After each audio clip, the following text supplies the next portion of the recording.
My daughter called, "Dad, tomorrow I'm getting married. I just withdrew all the money from your accounts and sold your house. Goodbye, Dad." I listened and was shocked, almost collapsing. But then I just laughed. Because she didn't know the secret about that house. She thought I was old, thought I was a stupid, confused fool.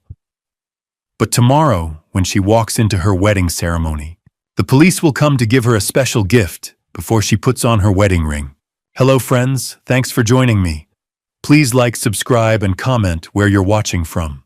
Quick note, this is a fictional story with dramatized elements for storytelling purposes. Any resemblance to real events is coincidental, but the lesson within is something we can all learn from. I laughed when I saw the zero. Not a chuckle, not a nervous giggle. A full-on, belly-shaking laugh that echoed off the kitchen walls at 7:30 on a Sunday morning. The kind of laugh that makes your neighbors wonder if you finally lost it. Maybe I had. I sat at the kitchen table in my house on Desert Ridge Boulevard, laptop, open coffee growing cold beside me. The Arizona sun was just starting to climb over the desert hills outside the window, painting the saguaros gold. It should have been a peaceful morning. Retirement had given me plenty of those, but my bank account balance wasn't peaceful. It was a disaster. Checking account $1,732.14. Previous balance $6,800. Savings account $0. Previous balance $220,000. I blinked, rubbed my eyes, closed the laptop, opened it again. Still zero. That's when I laughed. Because what else do you do when your life savings vanishes overnight? When you spent 30 years as a bank manager teaching people how to protect themselves from fraud, and then you wake up one morning to find out you're the victim. You laugh. Or you cry. I chose laughter. I clicked on the transaction history, my hands surprisingly steady, for a man who'd just been robbed blind. 3 large withdrawals from savings. 1 from checking. October 24th, 2024, 9:47. AM $90,000 transferred to Amanda Hughes, account XXXX3782. October 24th, 2024, 2:18 p.m. $85,000 transferred to BH Investment LLC. October 25th, 2024, 11:03 a.m. $45,000 wire transfer to Luxury Weddings AZ.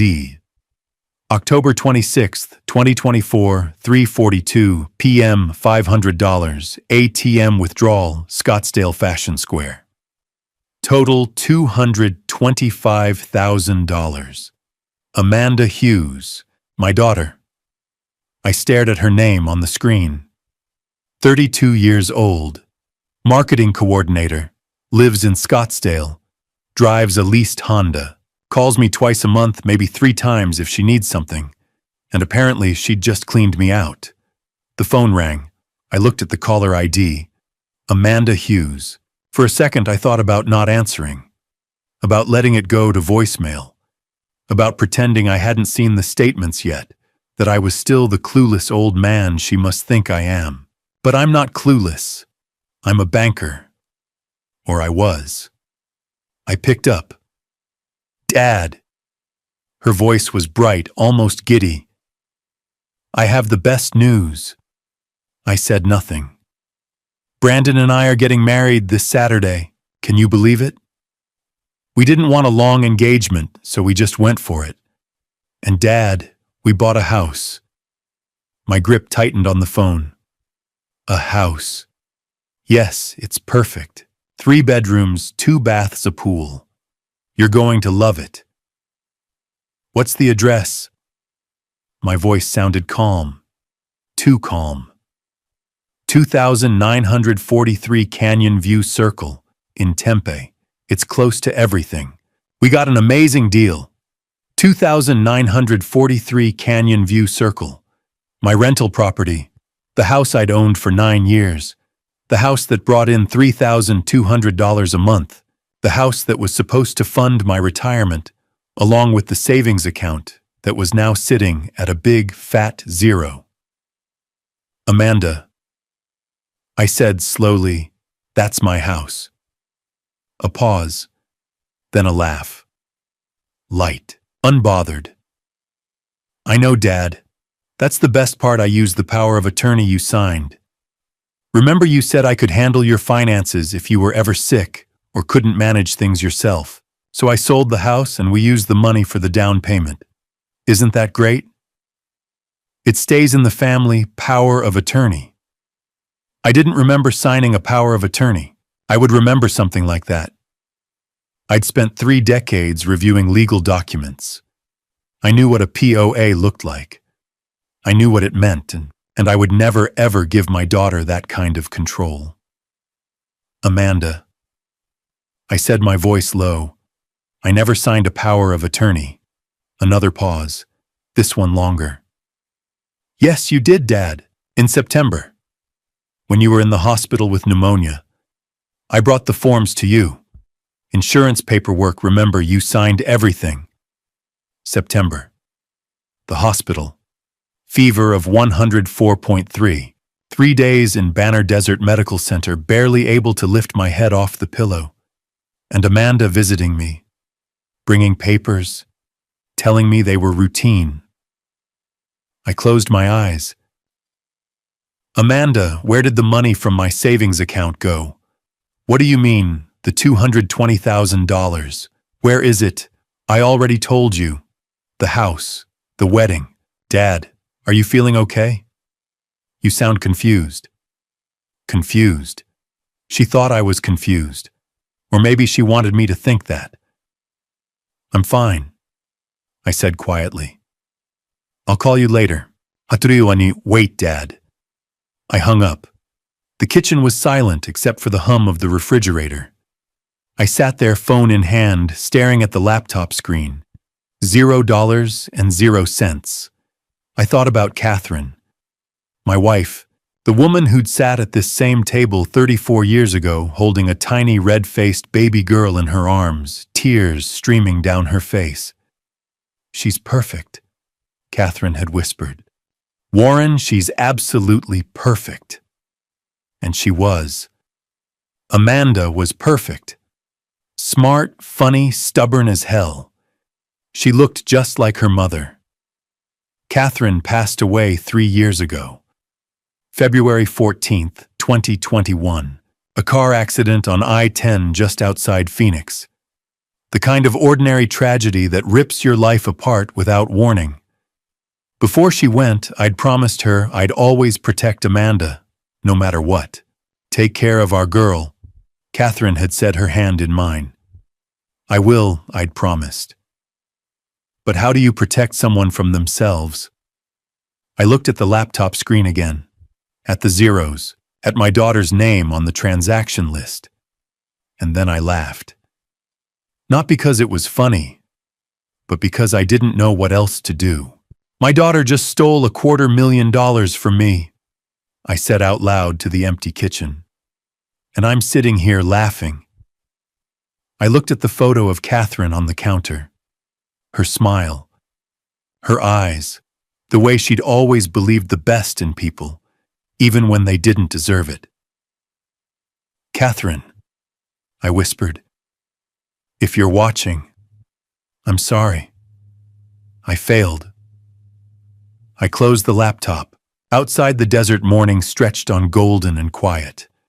And inside, I sat alone with nothing but a cold cup of coffee and the sound of my own hollow laughter. 45 minutes later, I was still standing at the kitchen window, staring out at the desert. The saguaros stood silent in the morning light, arms raised like they were asking the same question I was. How did I miss this? I'm not supposed to miss things like this. For 30 years, I was the guy people came to when they had questions about money. Warren Hughes, branch manager at Desert Valley Bank in Gilbert. The man who could spot a forged signature from across a desk. The one who'd saved at least a dozen elderly clients from signing away their life savings to scammers who called themselves financial advisors or helpful family members. I knew every trick in the book. Fake power of attorney documents, emotional manipulation, urgency tactics. Sign this now, Mom, before it's too late. I'd seen it all, and I'd stopped it all, until now. Now I was the cautionary tale. I turned away from the window and looked around the kitchen. The house was quiet. Too quiet. It had been that way for 3 years, ever since Catherine passed away. This house, 4821 Desert Ridge Boulevard, was hers before it was ours. She'd inherited it from her parents, put it in a trust, made sure it would always be protected. Our safety net, she used to call it. A place we could always come home to no matter what. Catherine had been the smart one when it came to legal matters. I handled the numbers. She handled everything else. We were married in 1990. 34 years. She was 24, fresh out of college with a teaching degree and a smile that could light up a room. I was 26, wearing a suit I'd borrowed from my father and carrying a ring I'd saved 6 months to buy. Amanda was born 2 years later, our only child. Catherine had complications during the delivery, and the doctors told us there wouldn't be any more babies. We didn't care. Amanda was enough. More than enough. She was perfect. At least I thought she was. Catherine passed away on Valentine's Day 2021. A car accident on I-10 just outside Phoenix. She'd been on her way home from a teacher's conference in Tucson. A semi-truck driver fell asleep at the wheel, drifted into her lane. She didn't suffer. That's what they told me. It was instant. I'm not sure that makes it any better. After she was gone, I threw myself into work. But I was 56, tired, and grief makes you careless. I retired in 2022, 2 years earlier than I'd planned. The bank gave me a gold watch and a plaque that said something about dedicated service. I put it in a drawer and haven't looked at it since. I thought retirement would help. Thought I'd have time to process things, to grieve properly, to figure out how to live without the woman who'd been my partner for more than half my life. Instead, I just got lonelier. Amanda called at first, once a week, maybe twice. But she was busy, marketing coordinator at some firm in Scottsdale, making $65,000 a year and living in a 1-bedroom apartment that cost $1,650 a month. She had her own life. I didn't want to be the needy father, the one who clung too hard. So I let her drift. I started volunteering at the Phoenix Public Library, teaching financial literacy classes to seniors. Ironic, isn't it? Helping other people avoid the exact thing I was about to fall into. But it gave me something to do. Kept my mind sharp. Or so I thought. The rental property, 2943 Canyon View Circle in Tempe, was supposed to be my backup plan. I'd bought it in 2015, right before the market took off. Paid $340,000 for it. Now it was worth over $500,000 easy. David and Lisa Robinson had been renting it since 2021. Good tenants. Paid on time, took care of the place, never caused trouble. That $3,200 a month covered the property taxes, insurance, and still left me with a nice cushion. Between the rental income and my savings, I was set, comfortable, secure, or I had been. I walked back to the table and opened the laptop again. The screen was still showing my account balances, $1,732.14 in checking. $0 in savings. I pulled up the transaction details one more time, even though I'd already memorized them. Amanda Hughes. Amanda Hughes. BH Investment, LLC. Luxury Weddings, AZ. My daughter. My perfect, beautiful, smart daughter. The one I'd taught to ride a bike. The one who'd cried on my shoulder when her high school boyfriend broke up with her. The one who'd stood beside me at Catherine's funeral, holding my hand so tightly, I thought she might never let go. "I'll take care of you, Dad," she'd whispered that day. "I promise." And I'd believed her. I'd believed every word. I closed my eyes and saw Catherine's face. Not the way she looked at the end, but the way she'd looked when Amanda was born. Exhausted, tearful, radiant. "She's perfect, Warren. She's absolutely perfect." "I'm sorry," I whispered to the empty room. "I'm so sorry." I opened my eyes and looked at the laptop again. I'd spent 3 decades teaching people how to avoid this, how to protect themselves, how to recognize the warning signs. And I'd missed every single one, because the person stealing from me was my daughter. And I'd loved her too much to see it coming. I picked up my phone and typed into the search bar Elder Financial Abuse Attorney, Phoenix, Arizona. The first result was James Maxwell Law Firm, 5-star reviews. Specializes in elder abuse, fraud, estate disputes. I stared at the phone number for a long moment. This was it. The point of no return.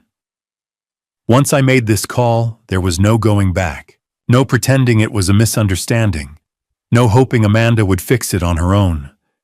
This was me admitting that my daughter had stolen from me, and I had to stop her. I dialed the number. It rang twice before a woman answered. "James Maxwell Law Firm, how can I help you?"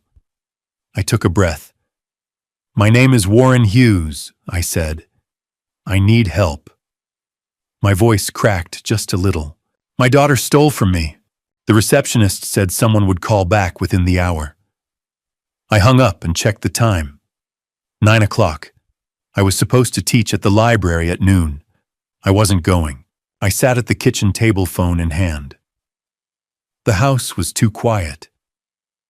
It had been that way for 3 years, but today the silence felt heavier. Without thinking, I opened my Photos app and scrolled. Catherine at the Grand Canyon. Amanda's college graduation. A desert sunset. And then I stopped. A picture from the summer of 1999. Amanda, 8 years old, sitting at this table with crayons scattered everywhere. She was holding up a drawing, grinning with a gap-toothed smile. My daddy the hero. I remembered that day, summer 1999, Scottsdale. Late afternoon, Arizona heat, thick as syrup. I'd just gotten home from the bank, still in my suit, sweat sticking to my shirt. Amanda sat at the kitchen table, bent over a piece of yellow construction paper. Catherine was at the stove making spaghetti, humming. "Daddy, look." Amanda held up her drawing, a stick figure with a cape and a big W on his chest. Me flying through the air, holding a little girl's hand. "You're Superman," she said, beaming. "And I'm your sidekick." Catherine laughed. "Your daughter thinks you're a superhero. Don't let it go to your head." I knelt beside Amanda, loosening my tie. "This is amazing. Can I keep it?" She nodded, serious. "You have to, because you protect me from bad guys." I hugged her, breathing in strawberry shampoo. "I'll always protect you, sweetheart. I promise." Promise. Promise. She smiled and went back to coloring.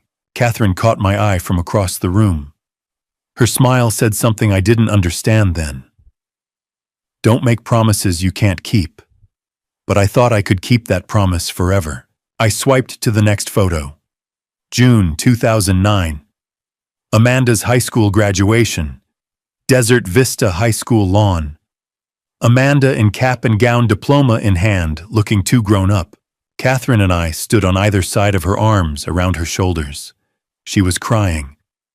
"Thank you for everything," she'd said, voice breaking. "I know I wasn't always easy, but I love you, both of you. I'm going to make you proud. I promise." I'd laughed. "You already do." "I'm serious, Dad." Catherine kissed her head. "You always have, sweetheart." We took the photo right after. The three of us smiling. Amanda in the middle holding both our hands. She looked so happy. I wondered when that changed. I swiped again, and my chest tightened. February 14th, 2021. Phoenix. This wasn't a photo. It was a memory. Banner Desert Medical Center. ICU, fluorescent lights. Machines beeping. The smell of disinfectant. Catherine was on the bed, eyes closed, peaceful. But she wasn't sleeping. The doctors had already told me. The accident on I-10 had been too severe. She'd already passed, but the machines were still running until I could say goodbye. Amanda stood beside me, gripping my arm. 29 years old, but looking like a child. Small. Scared. Dad, I'm so sorry. It's not your fault. I should have been here more. Called more. I should have... Amanda. I turned to her. She was sobbing. It's not your fault. She threw her arms around me, and we stood there in that cold room while the machines beeped their indifferent rhythm. I'm going to take care of you, she whispered. Just like you took care of Mom and me. I'll be there for you, Dad. I swear. I held her tighter, because I believed her. I closed the photo app.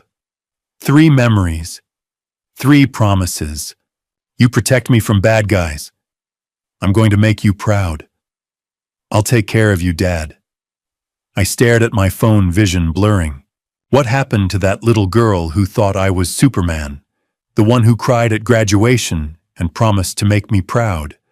The one who held me in the hospital and swore she'd take care of me? When did she become someone who could steal everything I had? I'd kept that drawing. For years, it hung in my office at the bank. Customers would ask about it, and I'd say, that's my daughter. She thinks I'm Superman. And I'd feel proud. After Catherine passed, I framed it and put it on my dresser next to a photo from Amanda's graduation. You're my hero. I wasn't anybody's hero anymore. Just a 58-year-old man robbed by the person he loved most. I sat there staring at the photo on my screen. Amanda at 8, holding up her drawing, grinning. My daddy the hero.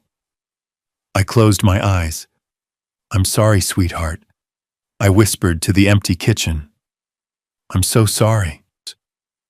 I didn't know who I was apologizing to. Amanda, Catherine, myself. Maybe all 3. The phone rang. I looked down. James Maxwell Law Firm. Mr. Hughes, this is James Maxwell. Can you come to my office today at 2 o'clock? I looked at the clock. 9:15. I'll be there, I said. I sat at the kitchen table for a moment, phone in my hand. 2 o'clock? James Maxwell's office. I had almost 5 hours. I looked at my calendar. Sunday morning. I was supposed to volunteer at the Phoenix Public Library, financial literacy class. I'd been teaching it every other Sunday for 2 years now. Today's topic, how to spot elder financial abuse. The irony would have been funny if it wasn't so painful. I grabbed my keys and headed out the door. By 10 o'clock, I was pulling into the library parking lot. The building was quiet on Sunday mornings, just a handful of people browsing the shelves, a few kids in the children's section. I made my way to the community room and started setting up. Laptop, projector, handouts stacked on the table by the door. Slide 1, elder financial abuse. Warning signs. I stared at the screen and felt something twist in my chest. The seniors would start arriving at 11:30. I had an hour and a half to pull myself together. I sat down in one of the empty chairs and closed my eyes. But all I could see was Amanda. 2021. The year Catherine passed away. For the first few months, Amanda had been there. She called 2-3 times a week. stopped by the house on weekends, helped me sort through Catherine's things, clothes, books, the little ceramic birds she'd collected over the years. "You don't have to do this alone, Dad," Amanda had said, sitting on the living room floor surrounded by cardboard boxes. "I'm here." And she was. For a while. 2022. The year I retired. The calls started tapering off. Once a week, maybe. Amanda was busy marketing coordinator at some firm in Scottsdale, pulling in $65,000 a year, but always stressed about rent car payments, credit cards. "I'm sorry I haven't called more, Dad. Work's just been insane." "I understand, sweetheart. You've got your own life." I meant it. I didn't want to be the clingy father, the one who made his daughter feel guilty for living her own life. So I didn't push. I just waited for the phone to ring. 2023, the year she moved away. In March, Amanda signed a lease on a place in Scottsdale. $1,650 a month for a one-bedroom. 15 miles from my house, but it might as well have been across the country. "It's closer to work, Dad, and the neighborhood's really nice." "That's great, honey. I'm happy for you." The calls dropped to once or twice a month. Sometimes she'd pick up when I called. Most times she wouldn't. "Can't talk right now. At work." "I'll call you back." She never did. The house got quieter. I started eating dinner in front of the TV, frozen meals, canned soup. I'd sit on the couch with Catherine's photo on the mantel across from me, and I'd talk to her. "I don't know what I'm doing wrong," I'd say. "I don't know why she won't call." Catherine's smile never answered. Frank Donovan, my best friend from my days at the bank, stopped by once or twice a month.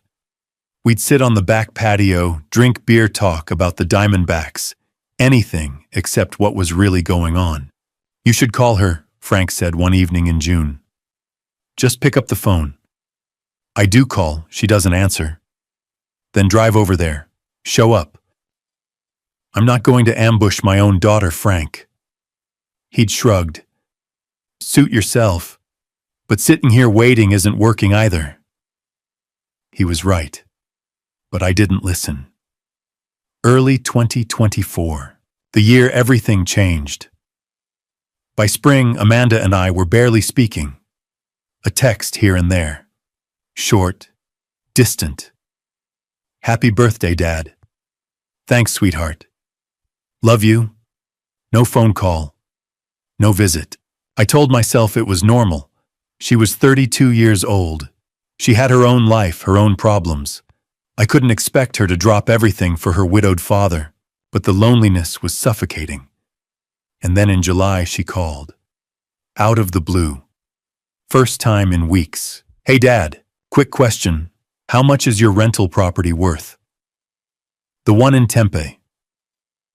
I'd been so happy to hear her voice that I didn't even hesitate. "About $578,000, I think. Maybe a little more. Why do you ask?" "Oh, just curious. Brandon and I were talking about real estate investments." "Brandon. My boyfriend. I'll tell you about him later. I have to run. Love you." And she hung up. I should have asked more questions. Who was this Brandon? How long had they been dating? Why was she suddenly interested in my rental property? But I didn't, because I was just so damn grateful she'd called. I opened my eyes and looked around the empty community room. I'd been so lonely that I hadn't seen what was happening. I hadn't seen her pulling away or circling closer, depending on how you looked at it. I'd missed every single sign. The seniors started arriving at 11:30. Mrs. Patterson took her usual seat in the front row. Mr. Kim sat in the back with his notebook. "Morning, Warren." Mrs. Patterson waved. "Ready to teach us how not to get scammed?" I forced a smile. Always. I taught the class on autopilot, talked about red flags, about protecting your accounts, about not signing documents you haven't read even if the person asking is family. Especially if the person asking is family. Any questions? I asked at the end. Mrs. Patterson raised her hand. What if the person trying to steal from you is someone you love, someone you trust, with your whole heart? I looked at her for a long moment. Then you're in the hardest position of all, I said quietly, because you won't see it coming until it's too late. The room fell silent. I closed my laptop. Stay safe out there. They filed out slowly, thanking me as they left. Mrs. Patterson lingered by the door. Warren, are you all right? I'm fine, I lied. Just tired. She didn't look convinced, but she nodded and left. I packed up my things and walked to my car. It was 1:15. I drove home in silence. When I got there, I stood in the living room and looked at Catherine's photo. I was so lonely, I whispered. I didn't see it. I'm sorry. I went upstairs and changed into my suit.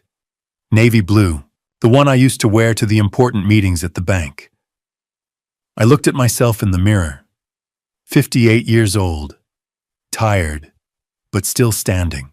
I grabbed my laptop, my phone, and the folder of bank statements I'd printed that morning. At 1:45, I walked out the door. It was time to stop being a victim. It was time to be Warren Hughes again. James Maxwell's office was on the 3rd floor of a building on Camelback Road. Floor-to-ceiling windows, leather chairs, a desk made of dark wood. I sat across from him, folder of bank statements in my lap.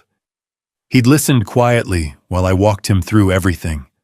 The withdrawals, the forged power of attorney, the rental house. Now he leaned back in his chair and looked at me. Tell me about your daughter's boyfriend, he said. When did you first meet him? I took a breath. April, this year. Walk me through it. April 2024. My house. It was a Saturday evening. Amanda had called that morning, first time in weeks, and asked if she could bring someone to dinner. I want you to meet Brandon, Dad. I think you're really going to like him. I said yes. Of course I said yes. They arrived at 6. Amanda looked happy, glowing, and the man beside her looked like he'd stepped out of a magazine. Tall, maybe 6'1", dark hair, expensive suit, charcoal gray, a watch that caught the light when he shook my hand. Mr. Hughes, it's an honor. His grip was firm, confident. Amanda's told me so much about you. Call me Warren. Come on in. We sat in the living room. Amanda brought out drinks. Brandon leaned back on the couch, completely at ease. So you're in real estate? I asked. That's right. Real estate investment. I run a family business, Hayes Properties, LLC. We focus on commercial properties, office buildings, retail spaces. How long have you been doing that? About 10 years. My parents started the company. I took over operations a few years ago. He talked easily, mentioned projects in Scottsdale, Paradise Valley, dropped names of developers, talked about cap rates, ROI, market trends. It all sounded impressive, but something felt off. I couldn't put my finger on it. Maybe it was the way he talked, smooth, rehearsed, like a salesman, not an investor. Or maybe it was the watch. I'd spent 30 years in banking. I knew what a real Tag Heuer looked like. That wasn't one. But I didn't say anything. Amanda looked so happy. What was your impression? Maxwell asked, pen poised over his notepad. Impressed, I said. On the surface. But my gut was telling me something was wrong. He talked too much. Too smooth. Like he was selling something. Maxwell nodded. What happened next? July, Amanda invited me to dinner with his parents. July 2024. The Arrogant Butcher, downtown Phoenix. Friday night, crowded restaurant. Brandon's parents were already there. Linda Hayes, mid-50s, elegant, warm smile. She stood and shook my hand. "Warren, it's wonderful to finally meet you. Amanda's told us so much." Richard Hayes, early 60s, graying hair, quiet. He shook my hand, said something about the weather, sat back down. We ordered. Linda did most of the talking. "Hayes Properties has been in the family for 20 years, she said. "Richard and I started it from nothing. Brandon's taken over now and we're so proud." "That's wonderful," I said. "We're thrilled Brandon found Amanda. We want to help them get started." She smiled. "We're planning to give them $250,000 as a wedding gift." I nearly choked on my drink. "That's very generous." "Family takes care of family," Linda said. Richard talked a little about golf. Linda talked about retiring to Sedona. Brandon and Amanda held hands across the table. I left that night thinking they were a nice family. I was wrong. "Did anything seem suspicious?" Maxwell asked. "Not at the time," I admitted. "They seemed legitimate, successful, generous. And the engagement? August. Amanda called, said he'd proposed." I remembered that call, her voice breathless. "Dad, he proposed we're getting married." "That's wonderful, sweetheart. I'm so happy for you." I was, but a small part of me was worried. They'd only known each other 4 months, I told Maxwell. I thought it was fast, but I didn't want to be the father who disapproved. I didn't want to push her away. So I said nothing. I smiled. I told her I was happy. Maxwell set down his pen and looked at me. "Mr. Hughes, everything you've described raises red flags. The fast relationship, the expensive lifestyle, the parents offering $250,000. He paused. "I think we need to dig deeper." "How?" "I'm going to hire a private investigator. Best one in Phoenix. Michael Brooks. He'll run a full background check on Brandon Hayes' financial records, criminal history, business registrations, everything." I nodded slowly. "Do it," I said. Maxwell was writing something in his notepad. He looked up. "Walk me through the financial transactions," he said. "When did you first give Amanda money?" I closed my eyes, trying to remember. "June. This year." "What happened?" June 2024. Amanda called on a Tuesday afternoon. I was in the backyard watering the desert plants Catherine had loved. "Dad, I have an amazing opportunity." Her voice was excited, breathless.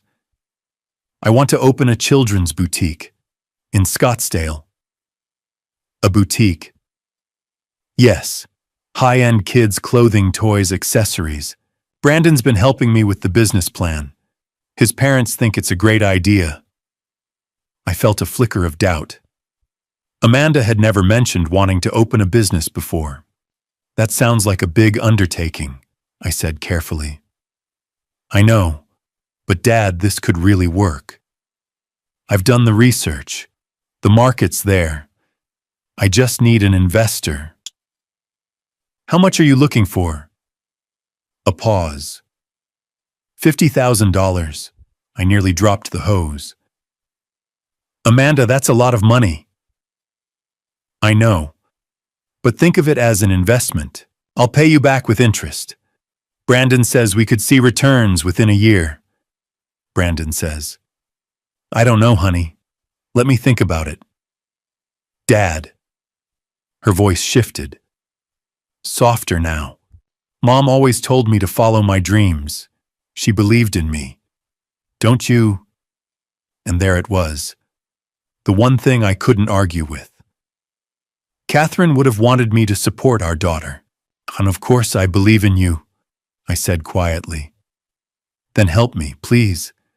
I wouldn't ask if it wasn't important. I should have said no. I should have asked more questions, but I didn't. All right, I said. Send me the business plan. Let me take a look. Thank you, Dad. Thank you so much. I love you. I love you too, sweetheart. July 8th, 2024. The business plan arrived by email. 15 pages. Professional looking. Projected revenues, expense breakdowns, market analysis. It looked legitimate. But I'd seen enough fake documents in my banking career to know that anyone with a computer and a template could make something look real. I should have had a lawyer review it. I should have done my due diligence. But I didn't. Because I wanted to believe my daughter. A week later, Amanda came to the house with the paperwork. An investor agreement. Statin. An LLC operating agreement. Both for a company called Little Stars Boutique LLC. Just sign here, here, and here, she said, pointing. I picked up the documents and started reading. Dad. Amanda's voice had an edge to it. Do you trust me or not? I looked up at her. She was standing by the window, arms crossed, jaw tight. Of course I trust you. Then sign the papers. Brandon's parents are investing too. This is a real opportunity. But if you don't believe in me, just say so. I signed, and I wired $50,000 to an account for Little Stars Boutique LLC. Did you ever see the boutique? Maxwell asked. No, I said. Not until last month. October 2024. I'd been asking Amanda about the store for weeks. When was it opening? Where was the location? Could I come see it? She kept putting me off. We're still renovating, Dad. I'll let you know when it's ready. So I decided to drive by myself. She'd mentioned the address once in passing. 8663 East Scottsdale Road. I found it on a Sunday afternoon. It was a vacant lot. Dirt, weeds, a chain-link fence, no store, no construction, nothing. I sat in my car for 20 minutes staring at that empty lot. $50,000, someone. She lied, I said to Maxwell now. The whole thing was fake. There was never a boutique. Maxwell nodded slowly. What about the power of attorney? When did that happen? My jaw tightened. September. I got sick. September 14th to 18th, 2024. It started with a cough, then a fever, then chills so bad I couldn't get out of bed. By the time I called 911, my fever was 104.3 degrees, pneumonia. They admitted me to Banner Desert Medical Center, put me on antibiotics, kept me for 3 days. Amanda came to visit on the second day. September 16th. I was barely awake. The fever had broken, but I was weak, disoriented. Dad, I brought some paperwork. She pulled a folder out of her bag. Just routine stuff, insurance forms, medical consent, in case you need surgery or anything. I could barely focus on the pages. Everything was blurry. What is this? Just medical paperwork. Sign here and here and here. I signed 4 times. I didn't read a single page. Good, Amanda said, tucking the papers back into her bag. I'll take care of everything, Dad. Don't worry. And she left. I didn't think about it again until last week, when I pulled up the bank records and saw the withdrawals. It wasn't medical paperwork, I told Maxwell. It was a power of attorney, financial, real estate, bank authorization, everything. And the notary. Margaret Phillips, that's the name on the documents. But I looked her up. Her notary license expired on August 30th, and according to her daughter, she was in Sacramento visiting family on September 16th. She was never at that hospital. Maxwell was writing rapidly now. So the notary signature was forged. Yes. And you had no idea what you were signing? No, I was barely conscious. I trusted her. The room was quiet for a moment. Maxwell set down his pen and looked at me. Mr. Hughes, your daughter scammed you twice. The fake business investment and the fraudulent power of attorney. That's $50,000 in direct theft, plus the $225,000 she took using the POA, and the attempted sale of your rental property for $578,000. I felt sick. I was a fool, I said quietly. No. Maxwell's voice was firm. You were a father who loved his daughter. There's a difference. I didn't respond, because I wasn't sure he was right. We'll freeze the sale of the rental house, Maxwell continued. And we'll file fraud charges, criminal charges, against both Amanda and Brandon. Both of them. Yes. This was clearly coordinated. He's involved. Trust me. I nodded slowly. What happens next? I'll contact the title company, Secure Title LLC. I'll also file a report with the Gilbert Police Department, Fraud Division, and Michael Brooks will have his preliminary report in 48 hours. All right. Maxwell stood and extended his hand. Go home, Mr. Hughes. Try to rest. I'll call you as soon as I have updates. I walked out of Maxwell's office at 3:30. The Phoenix heat hit me the moment I stepped outside. I got in my car, started the engine, and sat there for a moment, hands on the wheel. September. That was the month everything fell apart.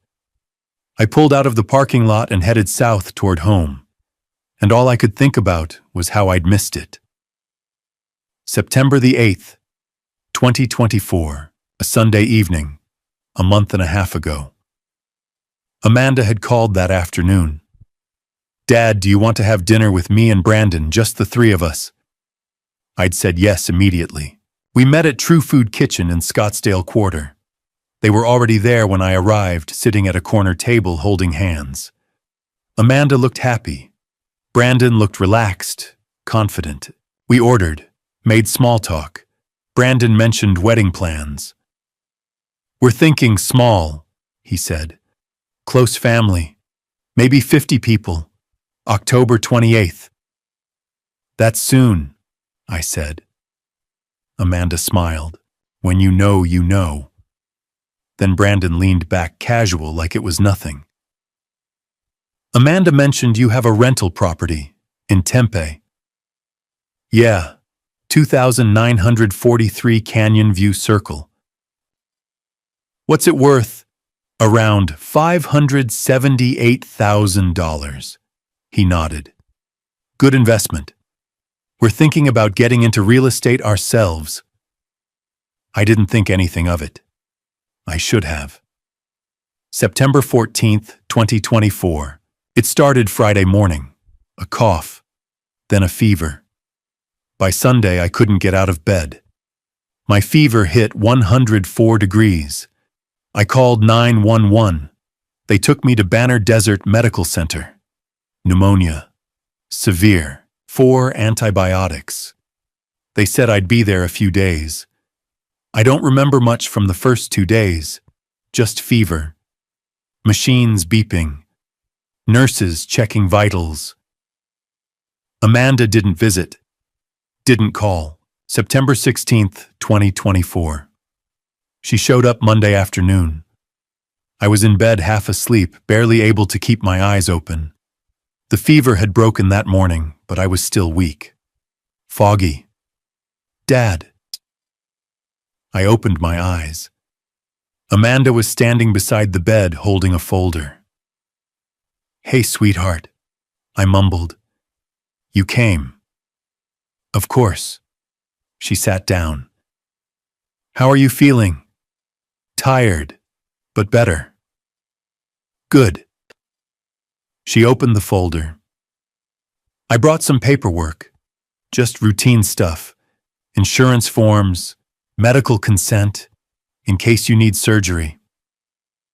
I blinked at the papers, the words blurred. What is this? Hospital paperwork. You know how it is. They need signatures for everything. She pulled out a pen. Sign here, and here, and here, and here. 4 documents. I couldn't focus long enough to read them. Amanda, I can barely... It's okay, Dad. I already read them. Just consent forms. Nothing important. I signed. 4 times. I didn't read a single word. September 22nd, 2024. I came home from the hospital on the 20th. Still weak. Still exhausted. Sunday morning, I got an email from Amanda. Subject insurance documents. Please keep for records attachment 4 PDFs. I opened my laptop. Saw the email, saw the attachments, and I deleted it. I was too tired to care. I figured if it was important, she'd tell me. I never opened those files. October 27th, 2024. Now. I pulled into my driveway at 4 o'clock. The house was quiet. The way it always was. I sat in the car, staring at the front door. She'd planned it. The dinner on September 8th, where Brandon asked about the rental property. The hospital visit on September 16th, when I was too weak to think. The email on the 22nd, when I was too tired to care. She'd waited until I was at my weakest. Then she'd struck. The hospital visit wasn't about checking on me. It was about getting my signature. I got out of the car and walked inside. The living room was dim. I hadn't opened the curtains in days. I walked to the mantel and stopped. Catherine's photo sat in its silver frame. Our anniversary 5 years before she passed. She was smiling, radiant. I picked it up. You always said Amanda was smart, I whispered. You were so proud. Straight A's, full scholarship. You'd tell people she could do anything she set her mind to. My throat tightened. I just wish you'd warned me, I said quietly, that she'd use it against me. I was still holding Catherine's photo when the phone rang. I set the frame back on the mantel and looked at my phone. Unknown number.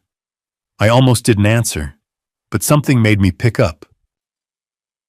Hello. Warren. A woman's voice, familiar, but I couldn't place it. Yes.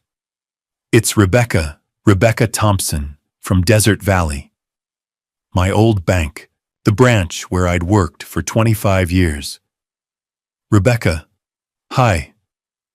I tried to keep my voice steady. What's going on?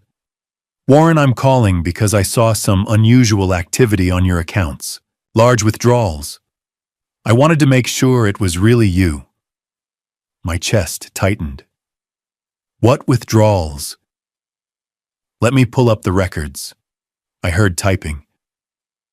Okay. Here we go. I sat down on the couch, phone pressed to my ear. October 24th, 9:47 in the morning. $90,000 transferred from your savings account to an account under the name Amanda Hughes. Account number ending in 3782. I closed my eyes. October 24th, 2:18 in the afternoon. $85,000 from savings transferred to an account listed as BH Investment LLC. BH, Brandon Hayes. October 25th, 11:03 a.m. $45,000 wire transfer to a company called Luxury Weddings AZ. The wedding. My money. Paying for their wedding. And October 26th, 3:42 in the afternoon, $500 cash withdrawal from an ATM at Scottsdale Fashion Square. The card used was registered to Amanda Hughes as an authorized user on your checking account. Rebecca paused. Warren, that's a total of $225,100 in 3 days. Did you authorize these transactions? No. My voice sounded hollow. I didn't. Are you sure? Because the transfers show they were made using online banking with your login credentials and a power of attorney on file. The power of attorney is fake, I said. Silence. Rebecca, my daughter, forged it. She tricked me into signing documents when I was in the hospital last month. I had pneumonia. I was barely conscious. I didn't know what I was signing. Another pause. Then her voice changed. Sharper. Professional. Warren, I'm freezing your accounts right now. Both checking and savings. No more transactions can go through. Thank you. And I'm flagging this as elder financial abuse. The fraud department will open an investigation. Elder financial abuse. The thing I'd spent 30 years teaching other people to avoid. And here I was. Rebecca. My throat felt tight. Did Amanda try to sell my rental property? More typing. Yes.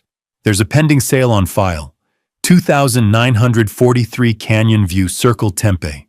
Buyer is listed as Raj and Priya Patel. Sale price $578,000. Closing date November 5th. 2 weeks away. Can you stop it? I'll contact the title company immediately. Who's handling the sale? Secure Title LLC. The CEO is Charles Bennett. I know Charles. I'll call him right now. We'll freeze the escrow. Thank you, Rebecca. My voice broke. I should have seen this coming. Warren. Her voice softened. You're not the first person this has happened to, and you won't be the last. Family members are the hardest to spot because we trust them. I was a banker for 30 years. I should have known better. You were a father who loved his daughter. That's not the same thing. I didn't respond. Warren, listen to me. You did the right thing by reporting this. A lot of people don't. They're too ashamed or they're too afraid of what it'll do to the family. But you're fighting back. That takes courage. I nodded, even though she couldn't see me. I'll call you as soon as I've spoken to Charles, Rebecca said. In the meantime, change your online banking password. And don't give Amanda any more access to anything. I won't. I'm sorry this happened to you, Warren. I really am. Thank you, Rebecca. I hung up. The house was silent again. I stared at my phone. $225, 100. Gone. In 72 hours. October 24th. October 25th. October 26th. 3 days. She'd taken everything, my savings, my rental income, even my checking account, and she'd done it in the span of a weekend. Right before the wedding. I stood up and walked to the window. The sun was starting to set, casting long shadows across the desert. Tomorrow was October 28th, Amanda's wedding day. She was going to walk down the aisle in a dress paid for with my money.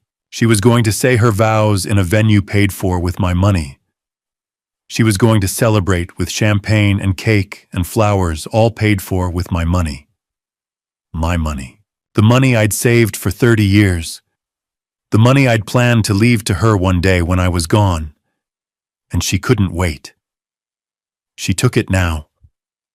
While I was still alive, while I was weak and sick and trusting. I thought about her standing in that hospital room, holding those papers, telling me they were just routine insurance forms. I thought about her smiling at me. It's okay, Dad. I already read them. Just sign. And I'd signed. Because I loved her. Because I trusted her. Because I was her father. And that's what fathers do. I looked at my reflection in the window. 58 years old, gray hair, tired eyes, a man who'd spent 3 decades protecting other people's money and couldn't protect his own. But I wasn't done yet. Tomorrow, Amanda would walk down that aisle. Tomorrow, she'd marry Brandon Hayes with my stolen money. But not for long, because I was going to stop her. I turned away from the window and picked up my phone. James Maxwell had given me his cell number. I dialed. He answered on the second ring. "Mr. Hughes." "It's done," I said. "The bank froze the accounts. They're flagging it as elder abuse, and they're contacting the title company to stop the house sale." "Good. That's exactly what we needed." What happens next? Tomorrow morning, I'll file a police report with the Gilbert Police Department. Detective Daniel Carter handles fraud cases. He'll want to interview you. "All right, Mr. Hughes." Maxwell's voice was calm, steady. "You're doing the right thing." I wasn't sure I believed him, but I nodded anyway. "I'll call you tomorrow," I said and hung up. I stood in the middle of the living room, phone in hand, staring at nothing. $225, 100. Gone in 3 days. And tomorrow she was getting married with my money. Not if I could stop her. At 5 o'clock I called Frank. "I need your help," I said. He was at my house 20 minutes later. Frank Donovan had been my closest friend for 30 years. We'd worked together at Desert Valley Bank, him in commercial, lending me in branch management. We'd retired around the same time. He understood numbers. He understood fraud. And right now, I needed someone who understood both. He walked into the kitchen and found me sitting at the table, laptop, open, notepad covered in scribbles. "Warren?" He pulled out a chair and sat down.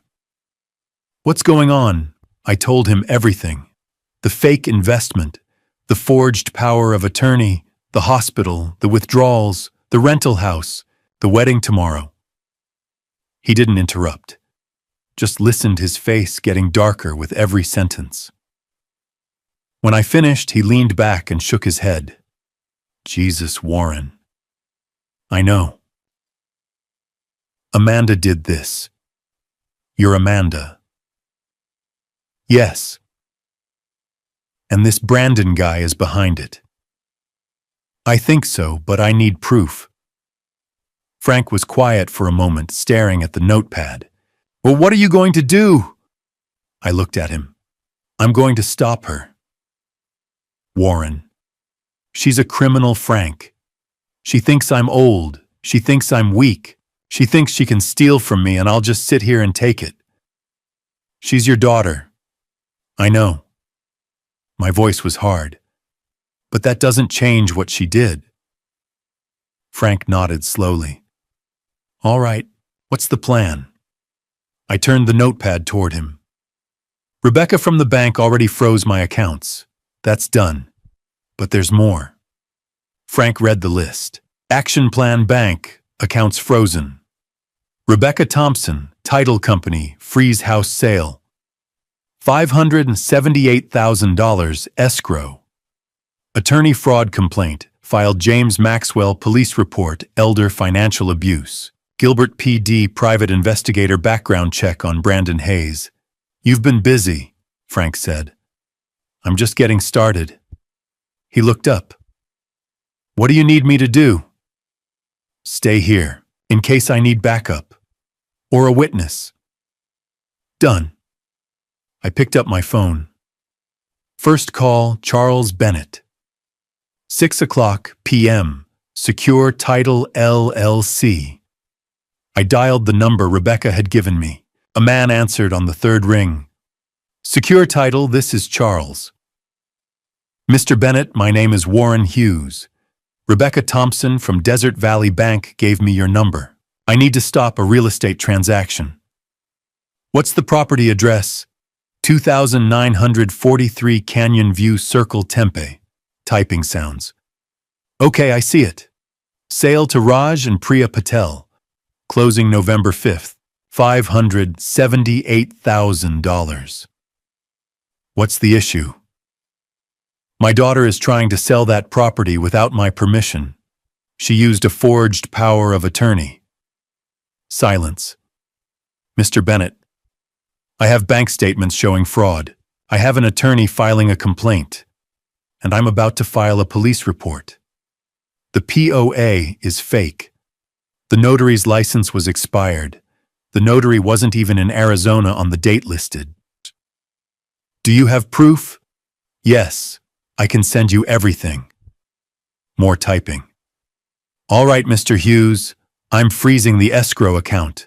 The $578,000 will not be released until this is resolved, and I'm flagging the transaction as disputed.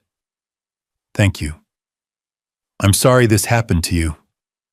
Me too. I hung up and looked at Frank. One down. He nodded. What's next? Police, 7:00 p.m., Gilbert Police Department. The station was quiet on a Sunday evening. I walked up to the front desk and told the officer I needed to file a report for elder financial abuse. She led me to a small room. A detective joined us 10 minutes later. Detective Daniel Carter. Mid-40s, sharp eyes, calm demeanor. Mr. Hughes. I'm Detective Carter. I handle fraud cases. Tell me what happened. I walked him through everything. The timeline, the withdrawals, the fake POA, the rental house. He took notes, asked questions, didn't interrupt. When I finished, he set down his pen. Mr. Hughes, this is textbook elder financial abuse. You have a strong case. Do you have documentation? I pulled out the folder, bank statements, emails, copies of the forged POA documents. He reviewed them carefully.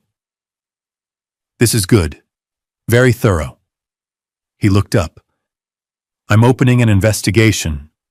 We'll need to interview your daughter and her fiancé, but I have to tell you this could take time. Fraud cases move slowly. How long? Weeks, maybe months. The wedding is tomorrow. He nodded. I understand. But I can't stop a wedding, Mr. Hughes. I can only investigate the financial crimes. What if they run? Then we'll issue a warrant. But for now, all we can do is build the case. I clenched my jaw. All right. I'll be in touch, Carter said. In the meantime, don't contact your daughter. Don't threaten her. Don't do anything that could jeopardize the investigation. Understood. I shook his hand and walked out. 8:30 p.m. Michael Brooks, private investigator. Back in the car, I dialed the number James Maxwell had given me. A man answered. Deep voice. Professional. Brooks Investigations. Mr. Brooks, my name is Warren Hughes. James Maxwell referred me. I need you to run a background check on someone. What's the name? Brandon Hayes. 34 years old, claims to be a real estate investor in Scottsdale. What do you want to know? Everything. Criminal history, financial records, business registrations, previous relationships. Anything you can find. That'll take time. How long? 48 hours for a preliminary report. Maybe less. Do it. My rate is $150 an hour plus expenses. Fine. Send me the contract. I'll sign tonight. You'll have it in 10 minutes. I hung up. Frank was waiting when I got home. How'd it go? Title company froze the sale. Police opened an investigation. PI's on the case. Frank stood. You did good, Warren. I haven't done anything yet. You fought back. That's more than most people do. He grabbed his jacket. You going to be okay tonight? Yeah. Call me if you need anything. Thanks, Frank. He left. The house was quiet again. I walked to the mantel and picked up Catherine's photo. I couldn't protect you, I whispered. But I can protect myself. And maybe somehow I can still protect Amanda from herself. I set the photo down and looked at the clock. 9 o'clock. Tomorrow was the wedding. Amanda thought she'd won. Thought she'd gotten away with it. She had no idea what was coming. I turned off the lights and headed upstairs. Tomorrow the real fight would begin. I didn't sleep that night. By 9 o'clock the next morning, I was back in James Maxwell's office. Wedding day. October 28th, 2024. Maxwell was at his desk, coffee in hand, reviewing documents. He looked up when I walked in.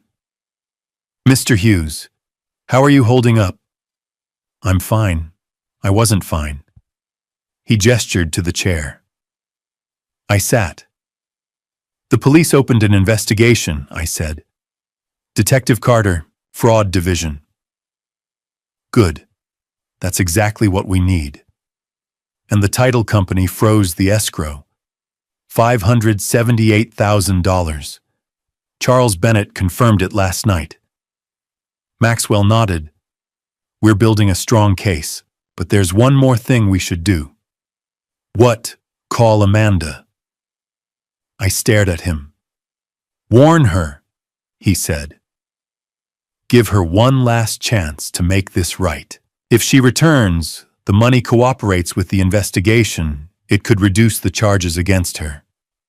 She won't listen. Maybe not. But if you warn her and she ignores you, it strengthens our case. It shows she had knowledge of the fraud and chose to proceed anyway. I looked out the window at the Phoenix skyline. And if I don't call, then she goes to prison without ever knowing she had a choice. I closed my eyes. She was my daughter. Even after everything, she was still my daughter. All right, I said. I'll call. Maxwell slid his phone across the desk. Use mine, in case she's blocked your number. I picked it up and dialed. It rang 3 times. Then Amanda answered. Hello. Her voice was bright, happy. She didn't recognize the number. Amanda, I said. It's me. Silence. Dad. Her tone shifted, colder. What do you want? We need to talk. I'm getting ready for my wedding. This isn't a good time. Amanda, listen to me. I know what you did. The power of attorney, the withdrawals, the house sale. A pause. I don't know what you're talking about. Don't lie to me. I was a banker for 30 years. I know fraud when I see it. You gave me that power of attorney. You signed it. You forged the notary. Margaret Phillips's license expired on August 30th, and she was in Sacramento on September 16th, the day you claim she witnessed my signature. Silence. Amanda, I hired a private investigator. I know about Brandon. He's not who you think he is. What are you talking about? He has a daughter, Chloe, 4 years old. Her mother is Melissa Rodriguez, a dental hygienist in Tempe. Brandon owes $42,000 in child support. There's a warrant for his arrest. That's not, you're lying. His parents aren't his parents. Linda and Richard Hayes. They're actors, Denise Crawford and Alan Porter. He paid them $4,500 to pretend to be his family. I heard her breathing on the other end. Fast, panicked. Amanda, Brandon is a con artist. He's done this before.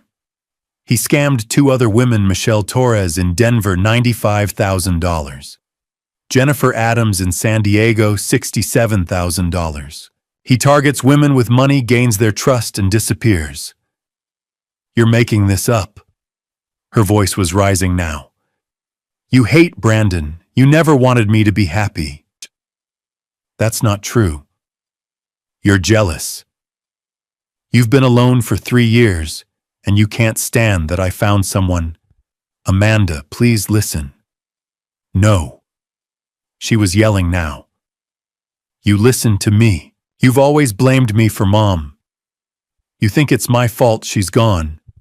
You've always blamed me. I've never blamed you. Yes, you have. She was crying now. Angry, broken sobs. You stopped calling. You stopped visiting. You made me feel like I wasn't enough, like I could never replace her. Amanda, I'm done with you, Dad. Don't call me. Don't come to my wedding. I don't want you in my life anymore. The line went dead. I sat there, phone still pressed to my ear, staring at nothing. Maxwell was watching me, his expression carefully neutral. I set the phone down. My hands were shaking. She hung up, I said quietly. I heard. Frank Donovan, who'd been sitting quietly in the corner, stood and walked over. He put a hand on my shoulder. Warren. She chose him, I said. My voice sounded hollow. She chose a con artist over her own father. She's scared, Frank said, and he's manipulated her. That's what con artists do. Then I'll have to save her, I said, even if she hates me for it. Maxwell opened a drawer and pulled out a folder. He slid it across the desk. The PI report came in this morning, faster than expected. I looked at the folder. Brandon Hayes, full background investigation. Michael Brooks, private investigator. October 28th, 2024. I opened it.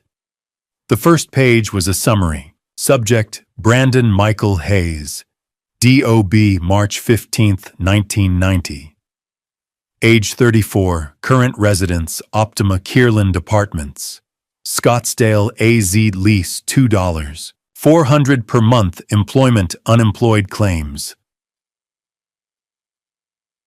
Real estate investor, criminal record, 2021 Denver, Colorado fraud. Victim Michelle Torres. Amount $95,000. Charges filed, suspect fled jurisdiction. 2022 San Diego CA fraud. Victim Jennifer Adams. Amount $67,000. Charges filed, suspect fled jurisdiction. Outstanding warrants, Maricopa County AZ, failure to pay child support. Amount owed $42,000. Issued June 2023. Known aliases, none assets. None identified, debts, credit cards, $78,000, 5 accounts, all maxed. Car lease, BMW 5, Series $850 per month, 2 months overdue. Child support, $42,000, arrears $1. $200 per month current. I flipped to the next page. Family background. Linda Hayes and Richard Hayes are not Brandon Hayes' biological parents. Real identities. Denise Crawford, 57, actress/waitress, Tempe, Arizona. Alan Porter, 61, retired car salesman, Mesa, Arizona, hired via online ad July 2024. Payment $2,500, Denise $2,000, Alan. Contract. Attend 2 dinners, pose as parents. PI interviewed both. Both confirmed arrangement. Provided contracts, text messages, payment receipts. I looked up at Maxwell. He's done this before. Yes. And Amanda has no idea. Not yet. I closed the folder. What happens now? Now. Maxwell leaned forward. Now we wait. The wedding will happen. Brandon will think he's gotten away with it. And then when they least expect it, we move. How long? A few days. Maybe a week. Detective Carter needs time to gather evidence, interview witnesses. But when we move fast. I stood. I should go. Mr. Hughes. Maxwell's voice stopped me at the door. You did the right thing. Calling her. Warning her. She may not see it now, but one day she will. I didn't respond, because I wasn't sure he was right. I walked out into the bright Phoenix morning. Somewhere across the city, my daughter was getting married. To a man who'd stolen my money. To a man who'd lied to her about everything, and there was nothing I could do to stop it. Not today, but soon. I went home. What else was I supposed to do? I couldn't go to the wedding. Amanda had made that clear. So I sat at my kitchen table, opened the PI report, and started reading. 37 pages. Brandon Michael Hayes. Full Background Investigation by Michael Brooks. Private Investigator. October 28, 2024. Page 1 Summary. I'd already read this part in Maxwell's office. Brandon Hayes, 34 years old. Unemployed. Criminal record. Outstanding warrants. But the details were in the rest of the report. Page 3. Criminal history. 2021. Denver, Colorado. Victim Michelle Torres. 29 marketing manager, amount stolen $95. 000 method. Brandon claimed his family owned a restaurant and needed capital to expand. Michelle took out a personal loan to invest. 2 weeks later, Brandon vanished, changed his phone number, deleted all social media accounts, left the state. Police report filed. No arrest made. Brandon fled to California. 2022. San Diego, California victim Jennifer Adams, 32, nurse amount, stolen $67,000 method. Brandon claimed his mother needed emergency surgery and he didn't have insurance. Jennifer gave him her savings. He disappeared the next day. Police report filed, classified as a civil matter by local PD. No arrest made. Brandon fled to Arizona. I set the report down and stared at the wall. He'd done this before, twice, and he was doing it again. To my daughter. Page 8. Financial profile. Current debts. Credit cards. $78,000 across 5 accounts, all maxed out. Car lease BMW. 5 Series, $850 per month, 2 months overdue. Repossession pending. Apartment rent Optima, Kierland, $2,400 per month. 1 month overdue. Gambling debts, $12,000 owed to online casinos. Child support, $42,000, arrears, $1. $200 per month current order, total debt, $132,000, plus assets. None identified income, none verifiable. He was drowning. And he was using my money, my daughter, to stay afloat. Page 14. Business investigation. Hayes Properties, LLC. Business registration, none tax filings, none employees, none office location, none website created. June 2024, using a free template, Wix. No legitimate content. No client testimonials. No project portfolio. Conclusion. Hayes Properties, LLC is a fabrication. The business does not exist. I thought about that dinner in July, Linda and Richard Hayes talking about their family business, how proud they were of Brandon. All lies. Page 19. Parents. Investigation. Linda Hayes equals Denise Crawford, age 57, occupation actress/waitress, Tempe hired. July 2024 via online ad payment $2. 500 role pose as Brandon's mother at 2 family dinners, evidence contract, signed text messages, payment receipt, Venmo photograph from dinner, the arrogant butcher. July 12, 2024, PI interview Denise, confirmed arrangement. Quote, I thought it was harmless, just acting. I didn't know he was stealing from anyone. Richard Hayes equals Alan Porter. Age 61. Occupation retired car salesman, Mesa hired, July 2024, via same ad payment, $2,000 role pose as Brandon's father at 2 family dinners, evidence contract signed, text messages, payment receipt, I interview Alan confirmed. Quote, I needed the money. I'm living on Social Security. $2,000 for 2 dinners seemed easy. I feel terrible now. I closed my eyes. I'd sat across the table from them. I'd believed them.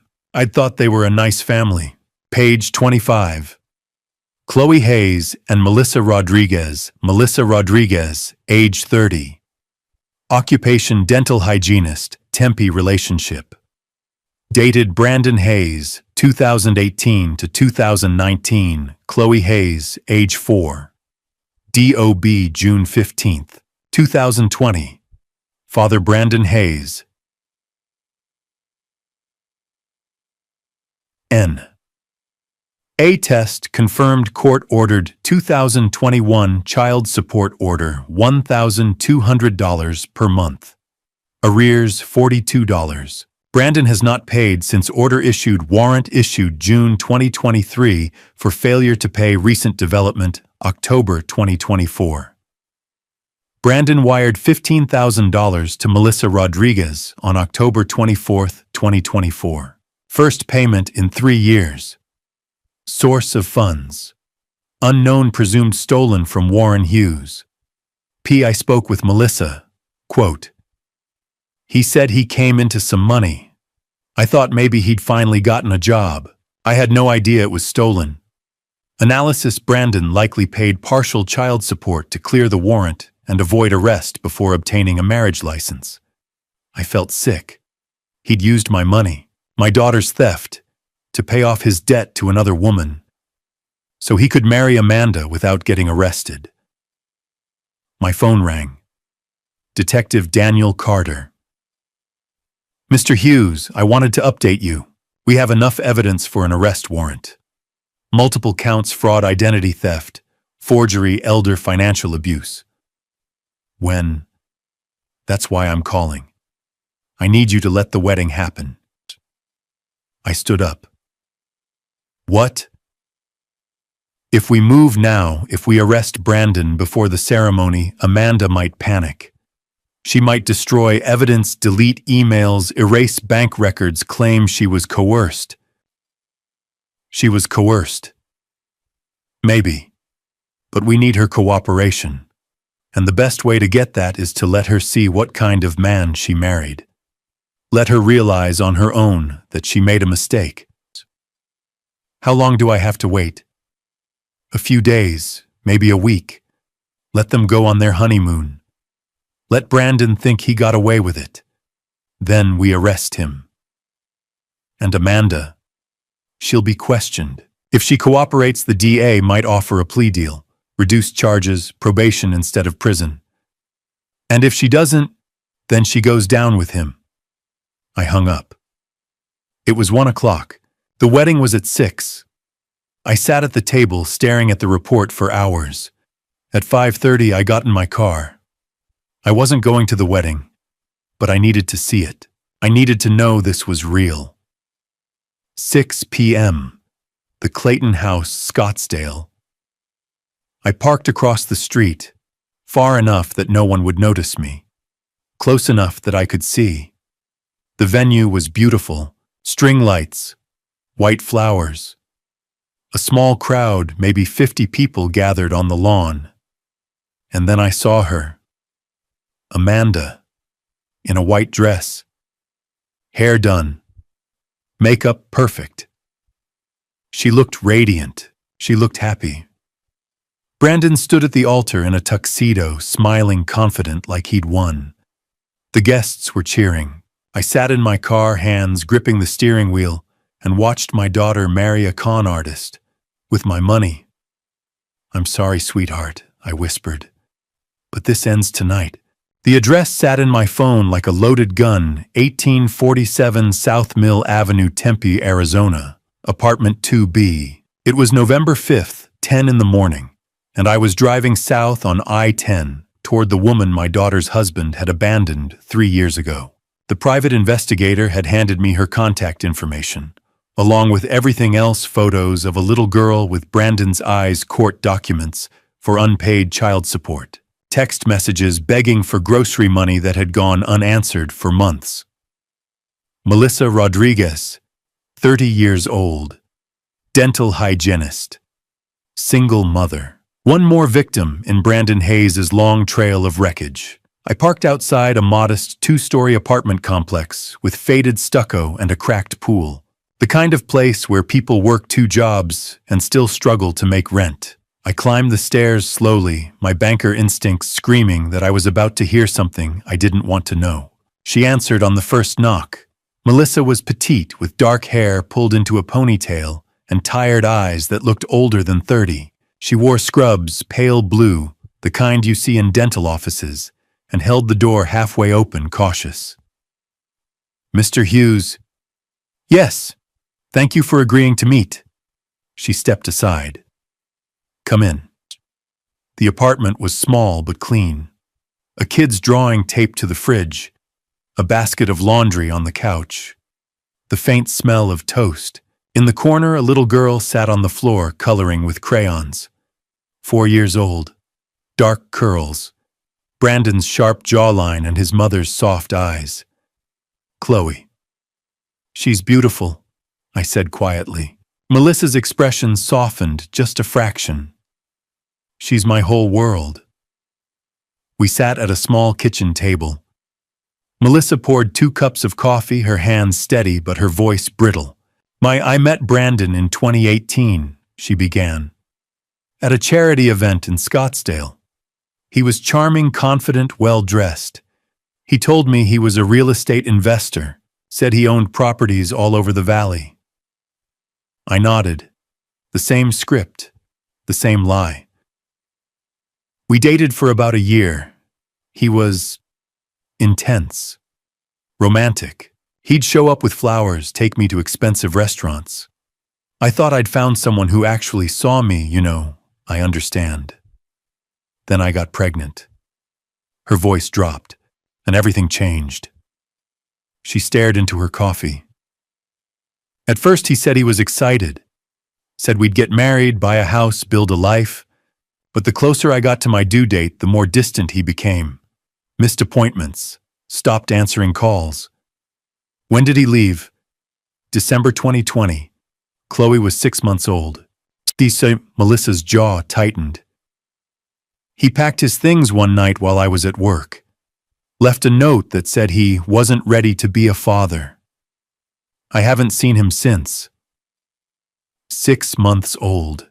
I thought of Amanda at 6 months old, her tiny fingers wrapped around mine, her laughter filling our home.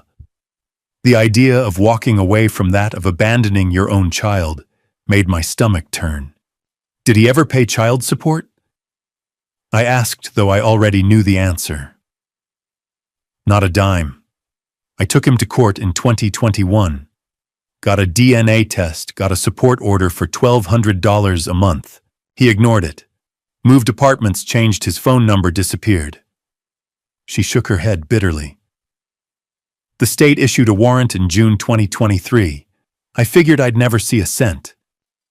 But last month, out of nowhere, $15,000 showed up in my account. Melissa looked at me, confused and wary. Wire transfer. No note. No explanation. I didn't know what to think. My chest tightened. $15,000. October 24th. The same day, Amanda had wired $90,000 from my savings account. It was my money, I said quietly. Melissa's face went pale. What? Brandon stole $225,000 from me. He used my daughter to do it. That $15,000 he sent you, it wasn't his.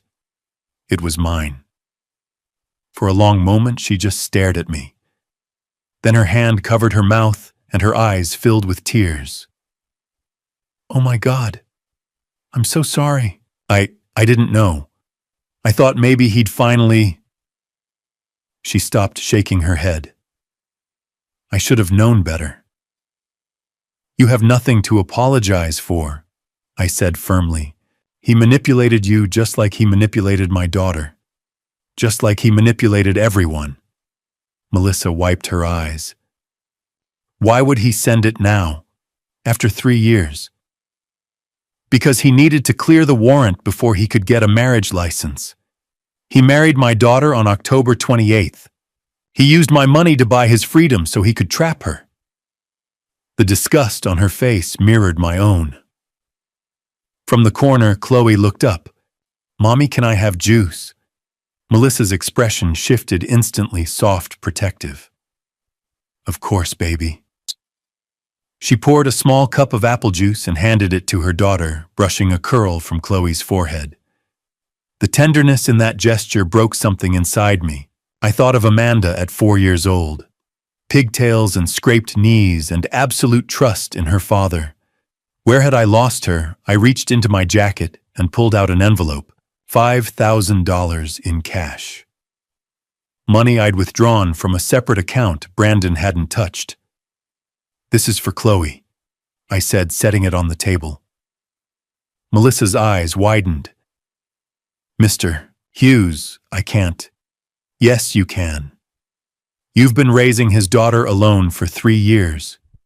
You deserve support, and so does she. I met her gaze. I can't undo what he did, but I can try to help. Her hands trembled as she picked up the envelope. Thank you, I don't know what to say. Say you'll testify. She blinked. When I testify, Brandon is going to face charges for fraud, identity theft, elder abuse. If you're willing your testimony about the child, support the abandonment, the $15,000, it'll help put him away. Melissa looked at Chloe, then back at me. Her voice was steel. I'll testify. He needs to be held accountable for what he's done. Thank you. I stood. Melissa walked me to the door, Chloe trailing behind her, clutching a stuffed bunny. Mr. Hughes. I turned. Your daughter, do you think she knows about Chloe? I don't think so, but she will. Melissa nodded slowly. I hope she's okay. I hope she gets out before he destroys her too. So do I. I drove home in silence, hands tight on the wheel. Brandon Hayes wasn't just a con man. He was a destroyer of families. He left Melissa alone with a baby. He drained my life savings. He manipulated my daughter into betraying her own father, and he almost succeeded. But not anymore. Because now I had Melissa. I had the bank records. I had the evidence. And I wasn't going to let him destroy one more family. The call came on Friday night, 3 days after I met Melissa and Chloe. I was sitting in my kitchen, the same chair I'd occupied the morning I discovered the empty accounts, when my phone buzzed. Amanda's name lit up the screen. I let it ring twice before I answered. Hello, Amanda? Her voice was ice. We need to talk. No greeting, no pretense, just cold, surgical hostility. I'm listening. You need to drop the lawsuit. You need to call the bank and unfreeze the accounts. And you need to call the title company and release the escrow on the house. I leaned back in my chair, letting the silence stretch. Or Brandon and I will file a petition with the court to have you declared incompetent. We'll request a psychological evaluation, a guardianship hearing, and if necessary, we'll have you committed to a memory care facility. My stomach twisted, but I kept my voice steady. A memory care facility. That's right. Her tone was clipped, rehearsed. You're 58 years old. You're showing signs of confusion, paranoia, memory loss. You signed documents you claim you don't remember. You're making wild accusations against your own family. A judge will see that. I heard Brandon's voice in the background, low and smooth, coaching her. How much does a facility like that cost? I asked quietly. Around $8,500 a month. Don't worry, we'll make sure you're comfortable. $8,500 a month. For the rest of my life. Locked away, stripped of my autonomy while they drained whatever was left. It was a good plan. Clean. Legal. Cruel. You've thought this through, I said. We have. Her voice sharpened. So here's what's going to happen. You're going to admit you made a mistake. You're going to apologize. And you're going to make this right. Or you'll destroy me. Or we'll protect you, she corrected. From yourself. I closed my eyes and thought of Catherine. Thought of the little girl who used to draw pictures of superheroes. Thought of Melissa Rodriguez holding a 4-year-old child Brandon had abandoned. And I thought, enough. Amanda, before you do that, there are a few things you should know about your husband. I don't want to hear. In 2021, Brandon defrauded a woman named Michelle Torres in Denver. He convinced her to invest $95,000 in a fake restaurant. She lost her retirement savings. Silence. In 2022, he did it again. Jennifer Adams, San Diego, $67,000. He told her his mother needed surgery. There was no mother. No surgery. That's a lie. Your in-laws, Linda and Richard Hayes. Their real names are Denise Crawford and Alan Porter. They're actors. Brandon paid them $4,500 to pretend to be his parents at that dinner in July. I heard her breath catch. And the best part, Amanda Brandon has a 4-year-old daughter. Her name is Chloe. Her mother is Melissa Rodriguez, a dental hygienist in Tempe. He hasn't paid a dime of child support in 3 years. He owes $42,000. There's a warrant out for his arrest. You're lying. He sent Melissa $15,000 on October 24th, the same day you wired $90,000 from my savings account. He used my money to clear the warrant so he could marry you. Stop it. He's a con man, Amanda. He's been running this scam for years, and you helped him do it. Brandon. Her voice turned away from the phone, sharp and panicked. Brandon, what is he talking about? What daughter? What actors? I heard Brandon's voice, distant but fast, trying to control the narrative. Baby, he's lying. He's trying to... Who the hell is Melissa Rodriguez? Amanda, listen to me. Who is Denise Crawford? The line exploded into shouting. Amanda's voice, shrill and furious. Brandon's voice louder, defensive, scrambling.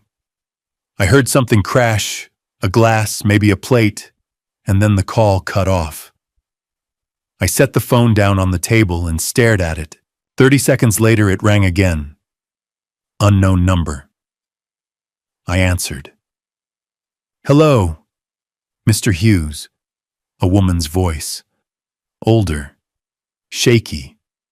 This is Denise Crawford. I sat up straight. Ms. Crawford, I need to talk to you. About Brandon. I'm listening. She took a breath.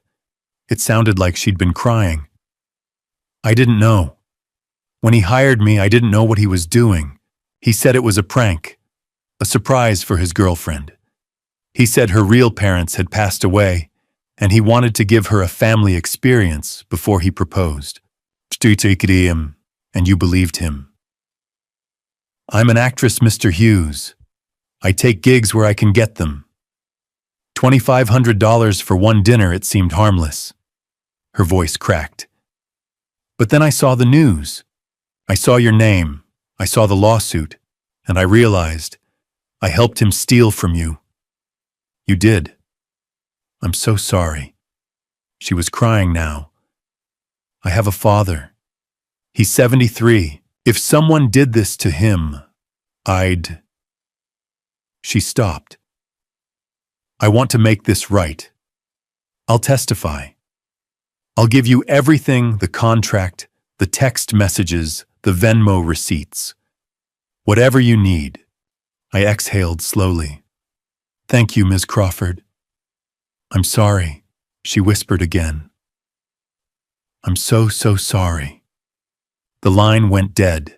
I sat there in the dark, phone in hand, the weight of the last 2 weeks pressing down on my chest like a stone. A knock at the door. I didn't move. Another knock. Warren, it's Frank. Open up. I let him in. Frank Donovan took one look at me and steered me back to the kitchen table. He didn't ask questions. He just made coffee, set a mug in front of me, and sat down. She called, I said finally. Amanda. She threatened to have me declared incompetent, put me in a memory care facility. $8,500 a month.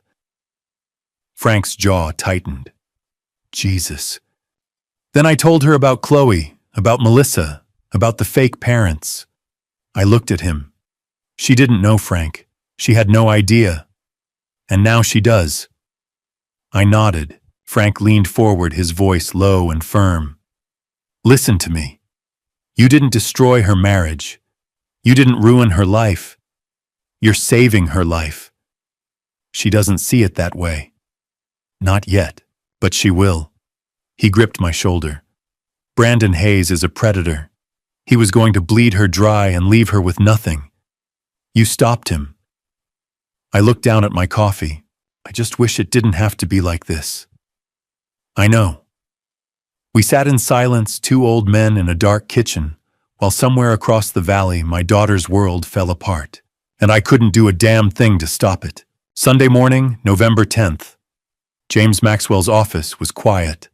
The hallways empty except for the hum of the air conditioning and the distant sound of traffic on Camelback Road. I sat across from Maxwell at his desk, a yellow legal pad between us covered in names and notes. Frank Donovan sat to my right, arms crossed, his face set in grim determination. Let's go through the witness list one more time, Maxwell said, tapping his pen against the pad. Preliminary hearing is in 6 days. We need everyone locked in. I nodded. Go ahead. Denise Crawford, he began. Also known as Linda Hayes, she's agreed to testify about the fake parent scheme. She'll bring the contract Brandon gave her, the text messages, and the Venmo receipts, showing he paid her $2,500. She called me Friday night, I said. She sounded genuinely remorseful. Good. Remorse plays well in court. Maxwell made a note. Alan Porter, Richard Hayes. Same deal. $2,000. He's on board. Between the two of them, we can prove Brandon fabricated his entire family background. Frank leaned forward. What about the women he scammed before? Michelle Torres, Denver, 2021. $95,000 stolen through a fake restaurant investment scheme. She's willing to testify via Zoom. Maxwell flipped a page. Jennifer Adams, San Diego, 2022. $67,000. Same story, fake crisis, fake urgency, real money. She'll also testify remotely. I felt a flicker of gratitude toward these women. They didn't have to come forward. They could have stayed silent, buried. The shame moved on. But they chose to speak. And Melissa Rodriguez, I asked. She's local, so she'll appear in person. Single mother, 4-year-old daughter, 3 years of unpaid child support. Her testimony establishes a pattern of abandonment and financial irresponsibility. Maxwell looked at me. She'll be compelling. I thought of Chloe coloring on the floor of that small apartment. She's a good mother. She deserves justice. She'll get it. Maxwell set down his pen. Now the harder part. Detective Carter called me yesterday. I straightened. What did he say? Amanda is also under investigation. The words hung in the air like a blade. For what? Frank asked, though we all knew the answer. Conspiracy to commit fraud, identity theft, forgery. She directly withdrew funds from your accounts using the forged power of attorney. She signed the documents. She facilitated the sale of the rental property. Maxwell's voice was clinical, detached. The state has enough evidence to charge her as a co-conspirator. My chest tightened. How much time? If convicted, 18 months to 3 years. 3 years. My daughter. In prison. Jesus. Frank muttered. Maxwell leaned back in his chair. But the prosecutor is willing to offer a deal. What kind of deal? Amanda testifies against Brandon, full cooperation.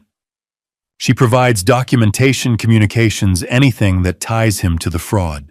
In exchange, the prosecutor will recommend a suspended sentence, probation, community service, restitution, but no jail time. I stared at him. And if she refuses, then she goes to trial. And if she's convicted, she serves the full sentence. Frank looked at me. Has she been contacted? Carter tried to reach her yesterday. She didn't answer. He left a message explaining the situation and gave her until Wednesday to respond. Wednesday. 3 days from now. What do you think she'll do? Frank asked quietly. I didn't answer. I didn't know. Would she cooperate? Would she finally see Brandon for what he was, a liar, a thief, a man who had used her to destroy her own father, or would she refuse? Would she stand by him, convinced that I was the villain, that this was all some elaborate scheme to control her life? I thought of the girl who used to hold my hand crossing the street, the girl who drew pictures of superheroes, the girl who promised to take care of me after her mother passed. And I thought of the woman who had threatened to lock me in a memory care facility. I didn't know which version of Amanda would show up on Wednesday. Warren, Maxwell's voice pulled me back. Sorry. What? I asked if you want me to reach out to her. Lawyer to lawyer. Explain the situation. I hesitated. Would it help? It might. Sometimes hearing it from a neutral party makes a difference. Do it, I said. But don't pressure her. Just make sure she understands what she's facing. Maxwell nodded. I will. We finished the meeting an hour later. Frank walked me to my car, his hand on my shoulder. She'll do the right thing, he said. I hope so. She's your daughter, Warren. Deep down, she knows the truth. I wanted to believe him. I really did. But I'd spent the last 2 weeks learning that the people you trust the most can hurt you the deepest. The night of November 15th, I lay awake in bed, staring at the ceiling. Tomorrow was the preliminary hearing. Tomorrow a judge would decide whether there was enough evidence to move forward with charges against Brandon Hayes. And somewhere across the valley, Amanda was making a choice. Cooperate and save herself. Refuse and go down with the man who had destroyed us both. I thought of Catherine, wondered what she would say, wondered if she would forgive me for what I was about to do to our daughter. At 2 a.m. my phone buzzed, a text from James Maxwell. Amanda's attorney just called. She's in. She'll testify. Preliminary hearing is still on for tomorrow 9 a.m. I read the message 3 times. Then I set the phone down, closed my eyes, and let out a breath I didn't know I'd been holding. She chose the truth. She chose to survive. And maybe, just maybe, she chose me. The Maricopa County Superior Court sat like a concrete fortress in downtown Phoenix, its glass and steel facade glinting in the early morning sun. I arrived at 8 o'clock, my tie knotted too tight, my hands clammy despite the dry November air. Frank met me at the entrance. He didn't say anything, just clapped me on the shoulder and walked beside me through security, through the lobby, up the elevator to the 3rd floor.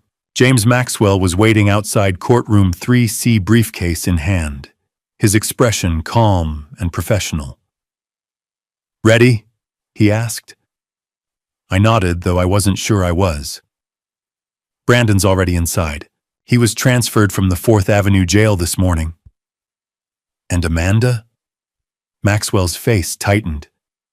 She's not coming. My stomach dropped. What do you mean she's not coming? She said she'd testify. She will, but not today. This is just the preliminary hearing. The judge will decide if there's enough evidence to proceed to trial. Amanda's testimony comes later. He paused. She asked to stay away from the courthouse today. She's struggling. I wanted to ask more, but the bailiff opened the door and called us inside. The courtroom was smaller than I expected. Wood-paneled walls, fluorescent lights, rows of empty benches. A handful of people sat scattered in the gallery, journalists, I guessed, or curious onlookers. I took a seat in the front row, Frank beside me, Maxwell at the prosecutor's table, and then they brought him in. Brandon Hayes. He wore an orange jumpsuit, his hands cuffed in front of him, his hair disheveled, his face pale and unshaven. Gone was the polished confidence, the expensive suit, the Tag Heuer watch. He looked smaller now, diminished. But when his eyes found mine, they burned with rage.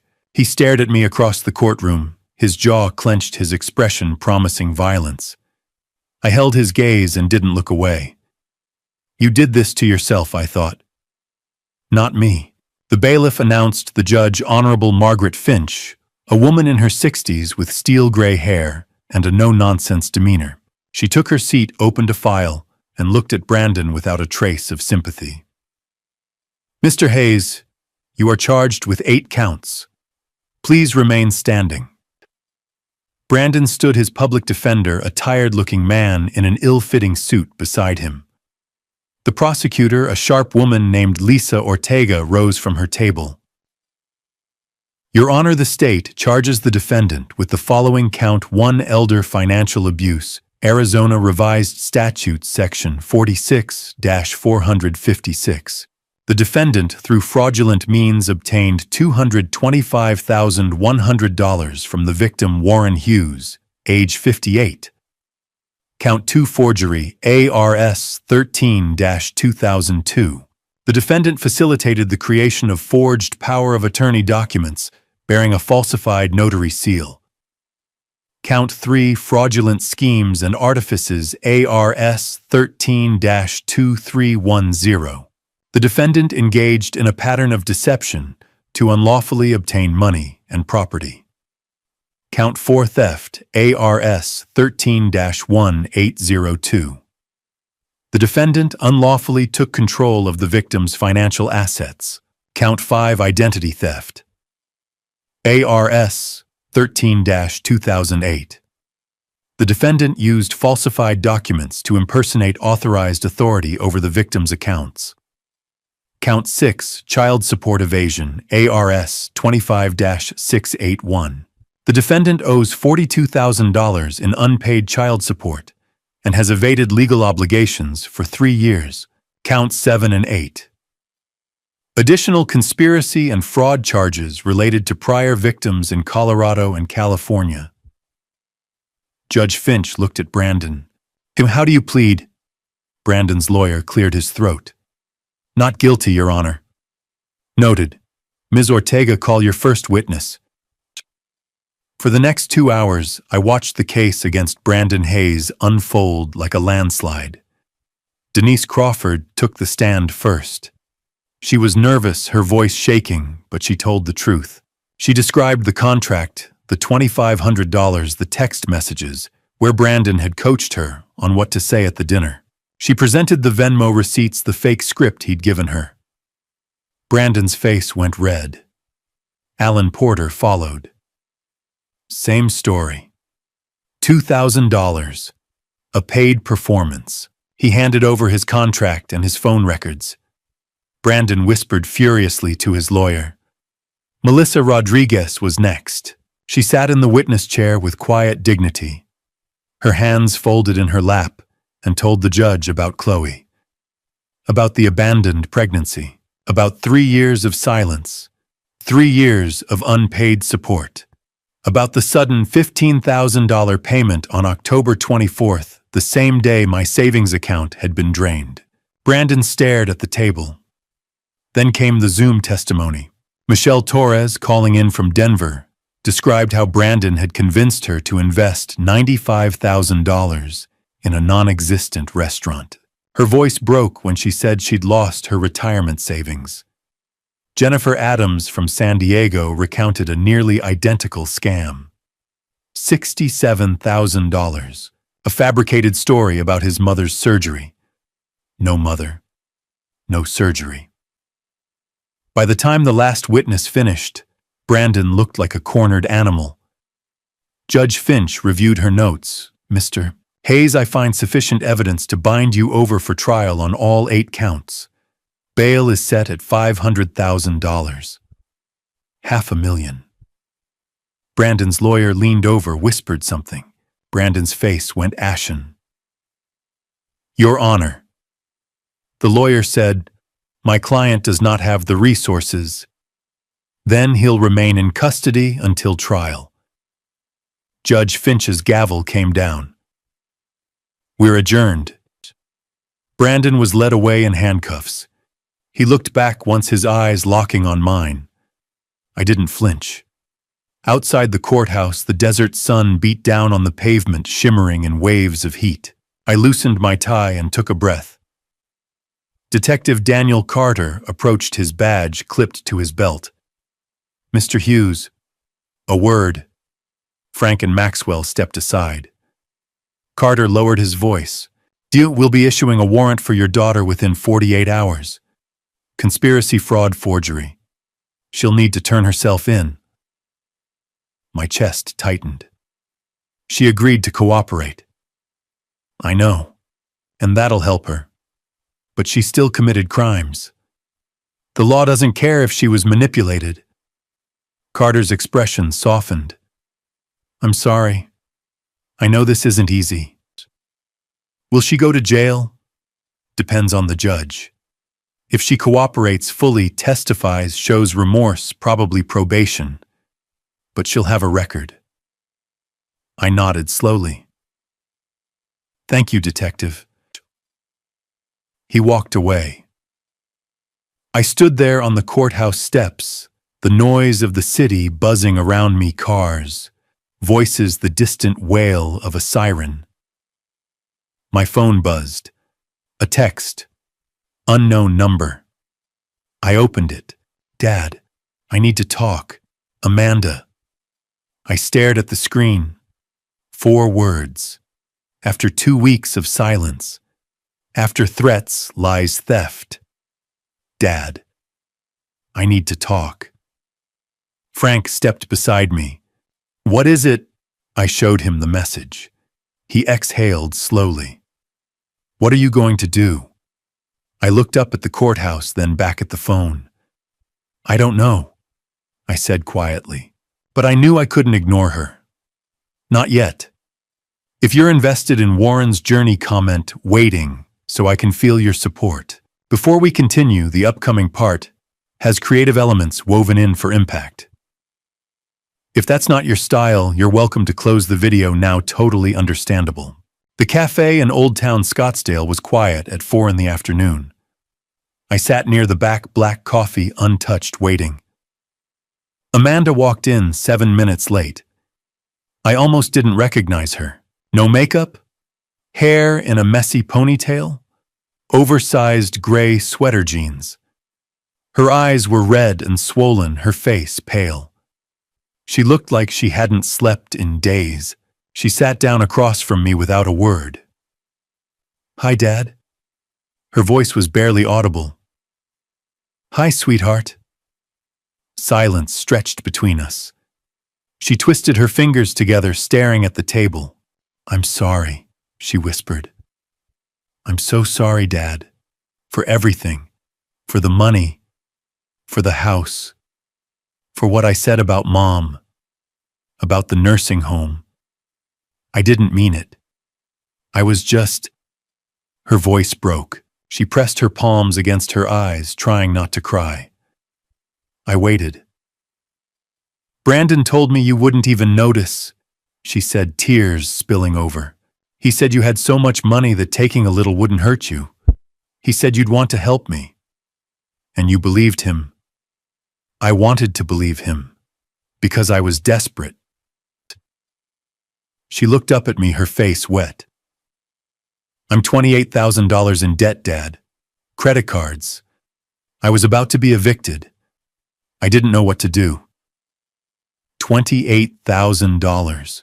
Why didn't you come to me? I asked quietly. Why didn't you just ask? She shook her head. Because I was ashamed. Because I didn't want you to think I was a failure. Her voice dropped. And because after Mom died, you disappeared. Not physically, but emotionally. You were there, but you weren't there. I tried to talk to you, but you didn't want me. You wanted her. The words hit like a punch. I felt like I lost both my parents that day, she whispered. And I've been trying to get you back ever since. I stared at her, my throat tight. She was right. After Catherine's accident, I'd fallen into grief so deep I couldn't see daylight. I'd stopped answering calls, stopped living. I'd abandoned my daughter when she needed me most. Amanda, I said, my voice rough. I'm sorry. I didn't know. I know you didn't. That's why I didn't say anything. She wiped her eyes. Brandon knew. He knew I was angry. He knew I felt abandoned. And he used it. He told me you owed me. That taking the money wasn't stealing it, was taking what was already mine. And now I know he lied about everything. The investments, the properties, his parents, his whole life. Her face twisted with shame. I helped him steal from my own father, and I can't take it back. I reached across the table and took her hand. She flinched, then gripped my fingers like a lifeline. I forgive you, I said. She shook her head violently. You shouldn't. I don't deserve, Amanda. Look at me. She did, tears streaming. I forgive you. You made a mistake. You were manipulated. But you're still my daughter. And I love you.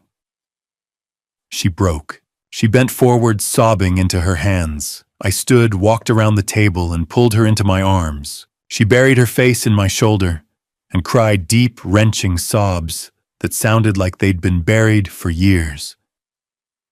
I held her and whispered the words I should have said 3 years ago. I'm sorry. I'm so sorry I wasn't there. I'm sorry, Dad. I'm so sorry.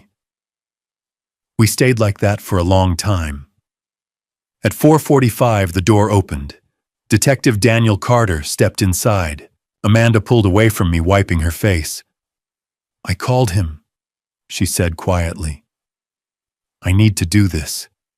I need to face what I did. Carter approached. Miss Hughes, are you ready? She stood, her legs shaky. Yes. He didn't cuff her small mercy, but he placed a hand on her elbow and guided her toward the door. Amanda stopped and turned back. Do you really forgive me? I looked at my daughter, broken, ashamed, desperate for grace. I already have, I said. But you need to forgive yourself first. She smiled just a little and nodded. Then Detective Carter led her out into the Scottsdale sunlight.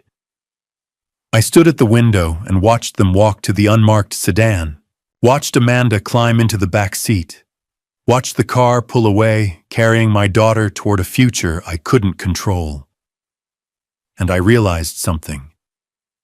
I'd gotten her back. Not the version of Amanda I'd lost 3 years ago. Not the little girl with pigtails and crayons. But the woman she was now. Flawed. Broken. Real. She was going to face charges. She was going to plead guilty. She might serve time, but she was mine again, and that was enough.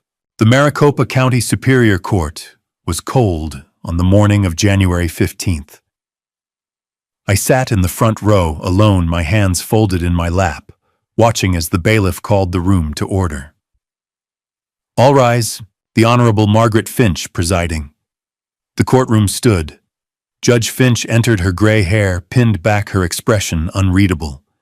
She took her seat and surveyed the room. The state of Arizona versus Brandon Michael Hayes and Amanda Marie Hughes. Please be seated. I sat. Brandon was led in first, wearing the same orange jumpsuit from the preliminary hearing, his hands cuffed in front of him. He looked thinner now, his face hollow, his eyes dark. He glanced at me once, a flicker of rage, then looked away. Amanda came next. She wore a simple navy dress, her hair pulled back, no makeup. She looked small, fragile. When her eyes found mine, I gave her a small nod. She nodded back, then sat beside her public defender. The trial lasted 3 days. On the first day, the prosecutor presented the timeline, the forged power of attorney, the unauthorized withdrawals, the fake boutique, the sale of the rental property. Every transaction, every lie, every manipulation laid out in cold, clinical detail. Michelle Torres testified via Zoom from Denver. She spoke calmly, but her voice shook when she described losing $95,000 to Brandon's fake restaurant scheme. Jennifer Adams followed. San Diego, $67,000, a fabricated story about a dying mother. She cried on the screen. On the second day, Denise Crawford and Alan Porter took the stand. They each described the fake parent scheme, the contracts, the script Brandon had given them. Denise apologized to me directly from the witness chair. "I'm so sorry, Mr. Hughes. I didn't know." Melissa Rodriguez testified in person. She held herself together until the prosecutor asked about Chloe. Then her voice broke. "He left when she was 6 months old. I haven't heard from him in 3 years, until he sent $15,000 in October. Money he stole from Mr. Hughes." Brandon stared at the table, jaw clenched. On the third day, I took the stand. The prosecutor asked me to describe the fraud. I did step by step. The missing money, the forged documents, the hospital visit where Amanda had tricked me into signing the power of attorney while I was weak and feverish. "Mr. Hughes," the prosecutor said, "your daughter participated in this fraud. She withdrew funds. She facilitated the sale of your property. How do you feel about that?" I looked at Amanda. She was staring at her hands, tears streaming down her face. "My daughter stole my money," I said quietly. "But Brandon Hayes stole her soul." The courtroom was silent.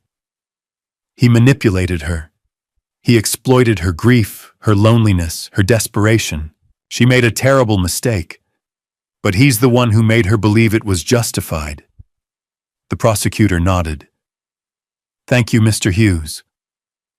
Then it was Amanda's turn. She walked to the stand, slowly, her hands trembling.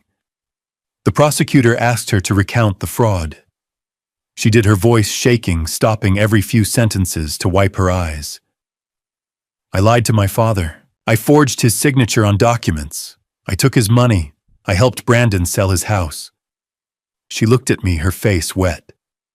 "I'm so sorry, Dad. I'm so sorry." Brandon's lawyer stood.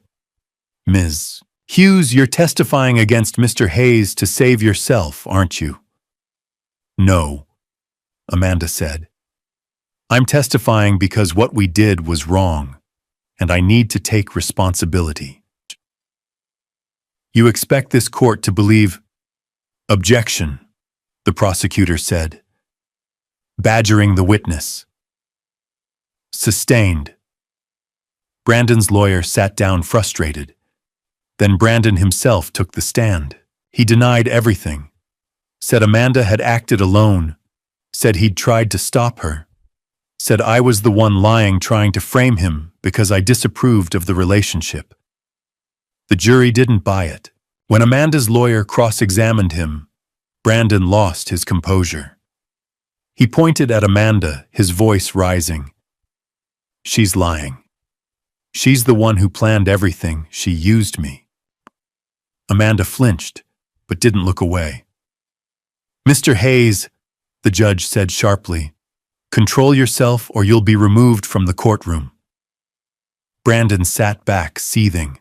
On January 19th, the jury returned. Guilty on all counts. Judge Finch sentenced Brandon first. Mr. Hayes, you have demonstrated a pattern of deceit, manipulation, and financial exploitation spanning multiple years and multiple victims. You preyed on vulnerable people, including the elderly and a single mother. This court sentences you to 5 years in the Arizona Department of Corrections. You are also ordered to pay restitution of $275,100 to Warren Hughes and $42,000 in child support to Melissa Rodriguez. Brandon's face went white. Then the judge turned to Amanda. Ms. Hughes, you participated willingly in this fraud. However, the court acknowledges that you were manipulated by Mr. Hayes and that you have shown genuine remorse. You have cooperated fully with the prosecution. This court sentences you to 18 months in the Arizona Department of Corrections, followed by 5 years of supervised probation. You are jointly responsible for restitution alongside Mr. Hayes. Amanda nodded, tears streaming. The bailiffs led them away. Brandon didn't look back. Amanda did. Her eyes found mine one last time before the door closed. 2 days later, I sat in the visitation room at the Perryville Women's Facility. Amanda walked in wearing a tan jumpsuit, her hair shorter now, her face pale but calm. She sat down across from me, a sheet of plexiglass between us. We picked up the phones. Hi, Dad. Hi, sweetheart. She smiled just a little. 18 months. I know. That's a long time. I shook my head. It's nothing. I'll wait for you. 18 months. I can wait. Her eyes filled with tears. You really mean that? I do. She pressed her hand against the glass. I pressed mine against hers. I love you, Dad.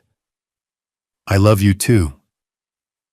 We sat like that for a long time, 2 hands separated by plexiglass holding on.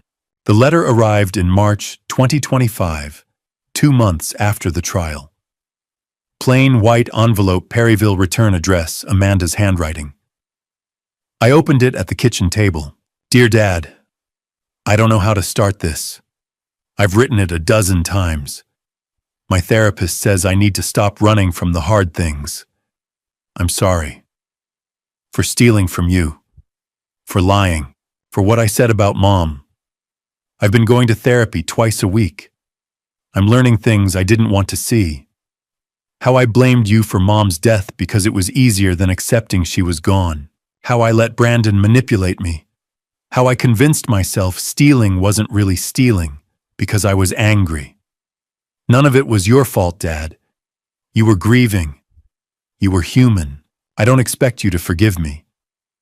I just need you to know I'm trying to become the person you raised me to be. The person Mom would have wanted me to be. I love you, Dad. Amanda. I read it 3 times, then folded it carefully. That night I wrote back. Dear Amanda, I received your letter. Thank you for being honest. You don't need to keep apologizing. I've already forgiven you. What you need to do now is forgive yourself. I'm proud of you for going to therapy. That takes courage. I want you to know something. No matter what you did, no matter what happens, I choose to love you. That's not conditional. It's just true. 18 months will pass. I'll be here when they do. Love, Dad. I mailed it the next morning. The months that followed were quiet. Spring turned to summer, summer to fall. The house felt empty, but it was a different kind of empty. Not hollow grief, but waiting. In April, Frank convinced me to volunteer at the Phoenix Public Library again. I started teaching elder financial abuse workshops twice a month. I told my story carefully without names and watched seniors lean forward taking notes. "How did you know something was wrong?" someone asked. "I didn't. Not at first. I trusted the person who hurt me. That's what makes it so hard." After one session, a man in his 70s approached me, hands shaking. "My son's been taking money from my account. I didn't know who to tell." I gave him James Maxwell's card. "Call this lawyer. He'll help you." The man's eyes filled with tears. "Thank you." I thought of Amanda, how easily I could have stayed silent. But I hadn't. And maybe this man wouldn't either. In June, I used part of the restitution money trickling in from Brandon's prison wages and set up a small fund. $5,000. The Catherine Hughes Elder Protection Fund. Money to help other victims pay for legal fees, counseling basic needs. Frank helped me file the paperwork. Catherine would be proud. I hope so. Letters from Amanda came every 2 weeks. She told me about therapy sessions, her job in the prison library, the book club she'd joined. She told me about the women she'd met, all trying to survive their mistakes. "There's a woman here named Maria. She embezzled money to pay for her daughter's cancer treatment. She's been here 3 years. She says the hardest part isn't the time, it's the guilt. I understand that now." I wrote back every time. Short notes, updates about the house, Frank's terrible golf game, the workshops, the fund. "You're doing good work, Dad," she wrote in October. "I'm proud of you." I cried when I read that. In November, Frank invited me to Thanksgiving at his daughter's house. I almost said no. The thought of celebrating while Amanda sat in a cell felt unbearable.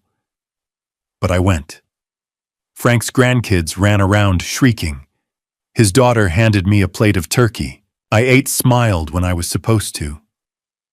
On the drive home, Frank asked, "You doing okay?" "I'm managing." "She'll be out in 7 months." "I know." December came. I put up a small Christmas tree for the first time since Catherine passed.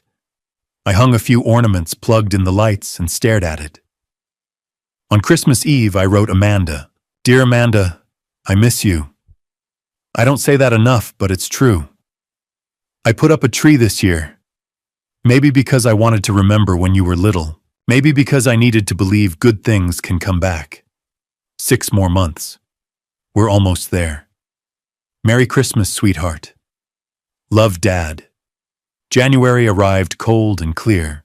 I marked days on the kitchen calendar. 18 months minus 13, 5 to go.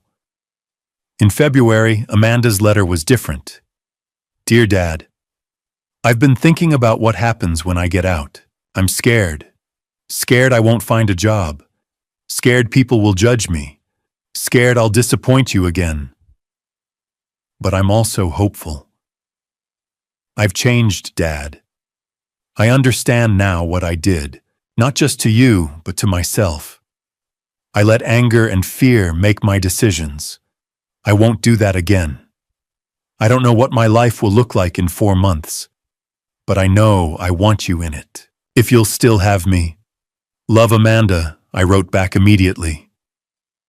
"Dear Amanda, of course I'll have you. You're my daughter. That hasn't changed. It never will. You're going to be okay, better than okay. You're going to build a life you're proud of. And I'll be here to help however I can. 4 more months. I'm counting down with you. Love, Dad."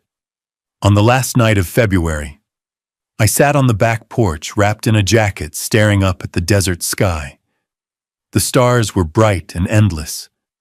I thought about the last 18 months, the theft, the trial, the letters, the waiting. I thought about Catherine, about the promise I'd made to protect our daughter. I'd failed for a long time, but in the end I'd kept it. I reached into my jacket and pulled out a folded piece of paper. Amanda's drawing from 1999. My daddy the hero. The crayon lines faded the paper soft. I stared at it for a long time. We made it, Catherine. I whispered into the cold desert air. 4 more months. We're going to make it. And for the first time in years, I believed it. When I look back at everything that happened, I don't just see betrayal. I see my own silence, my own grief, my own blindness. This wasn't only a family story about money.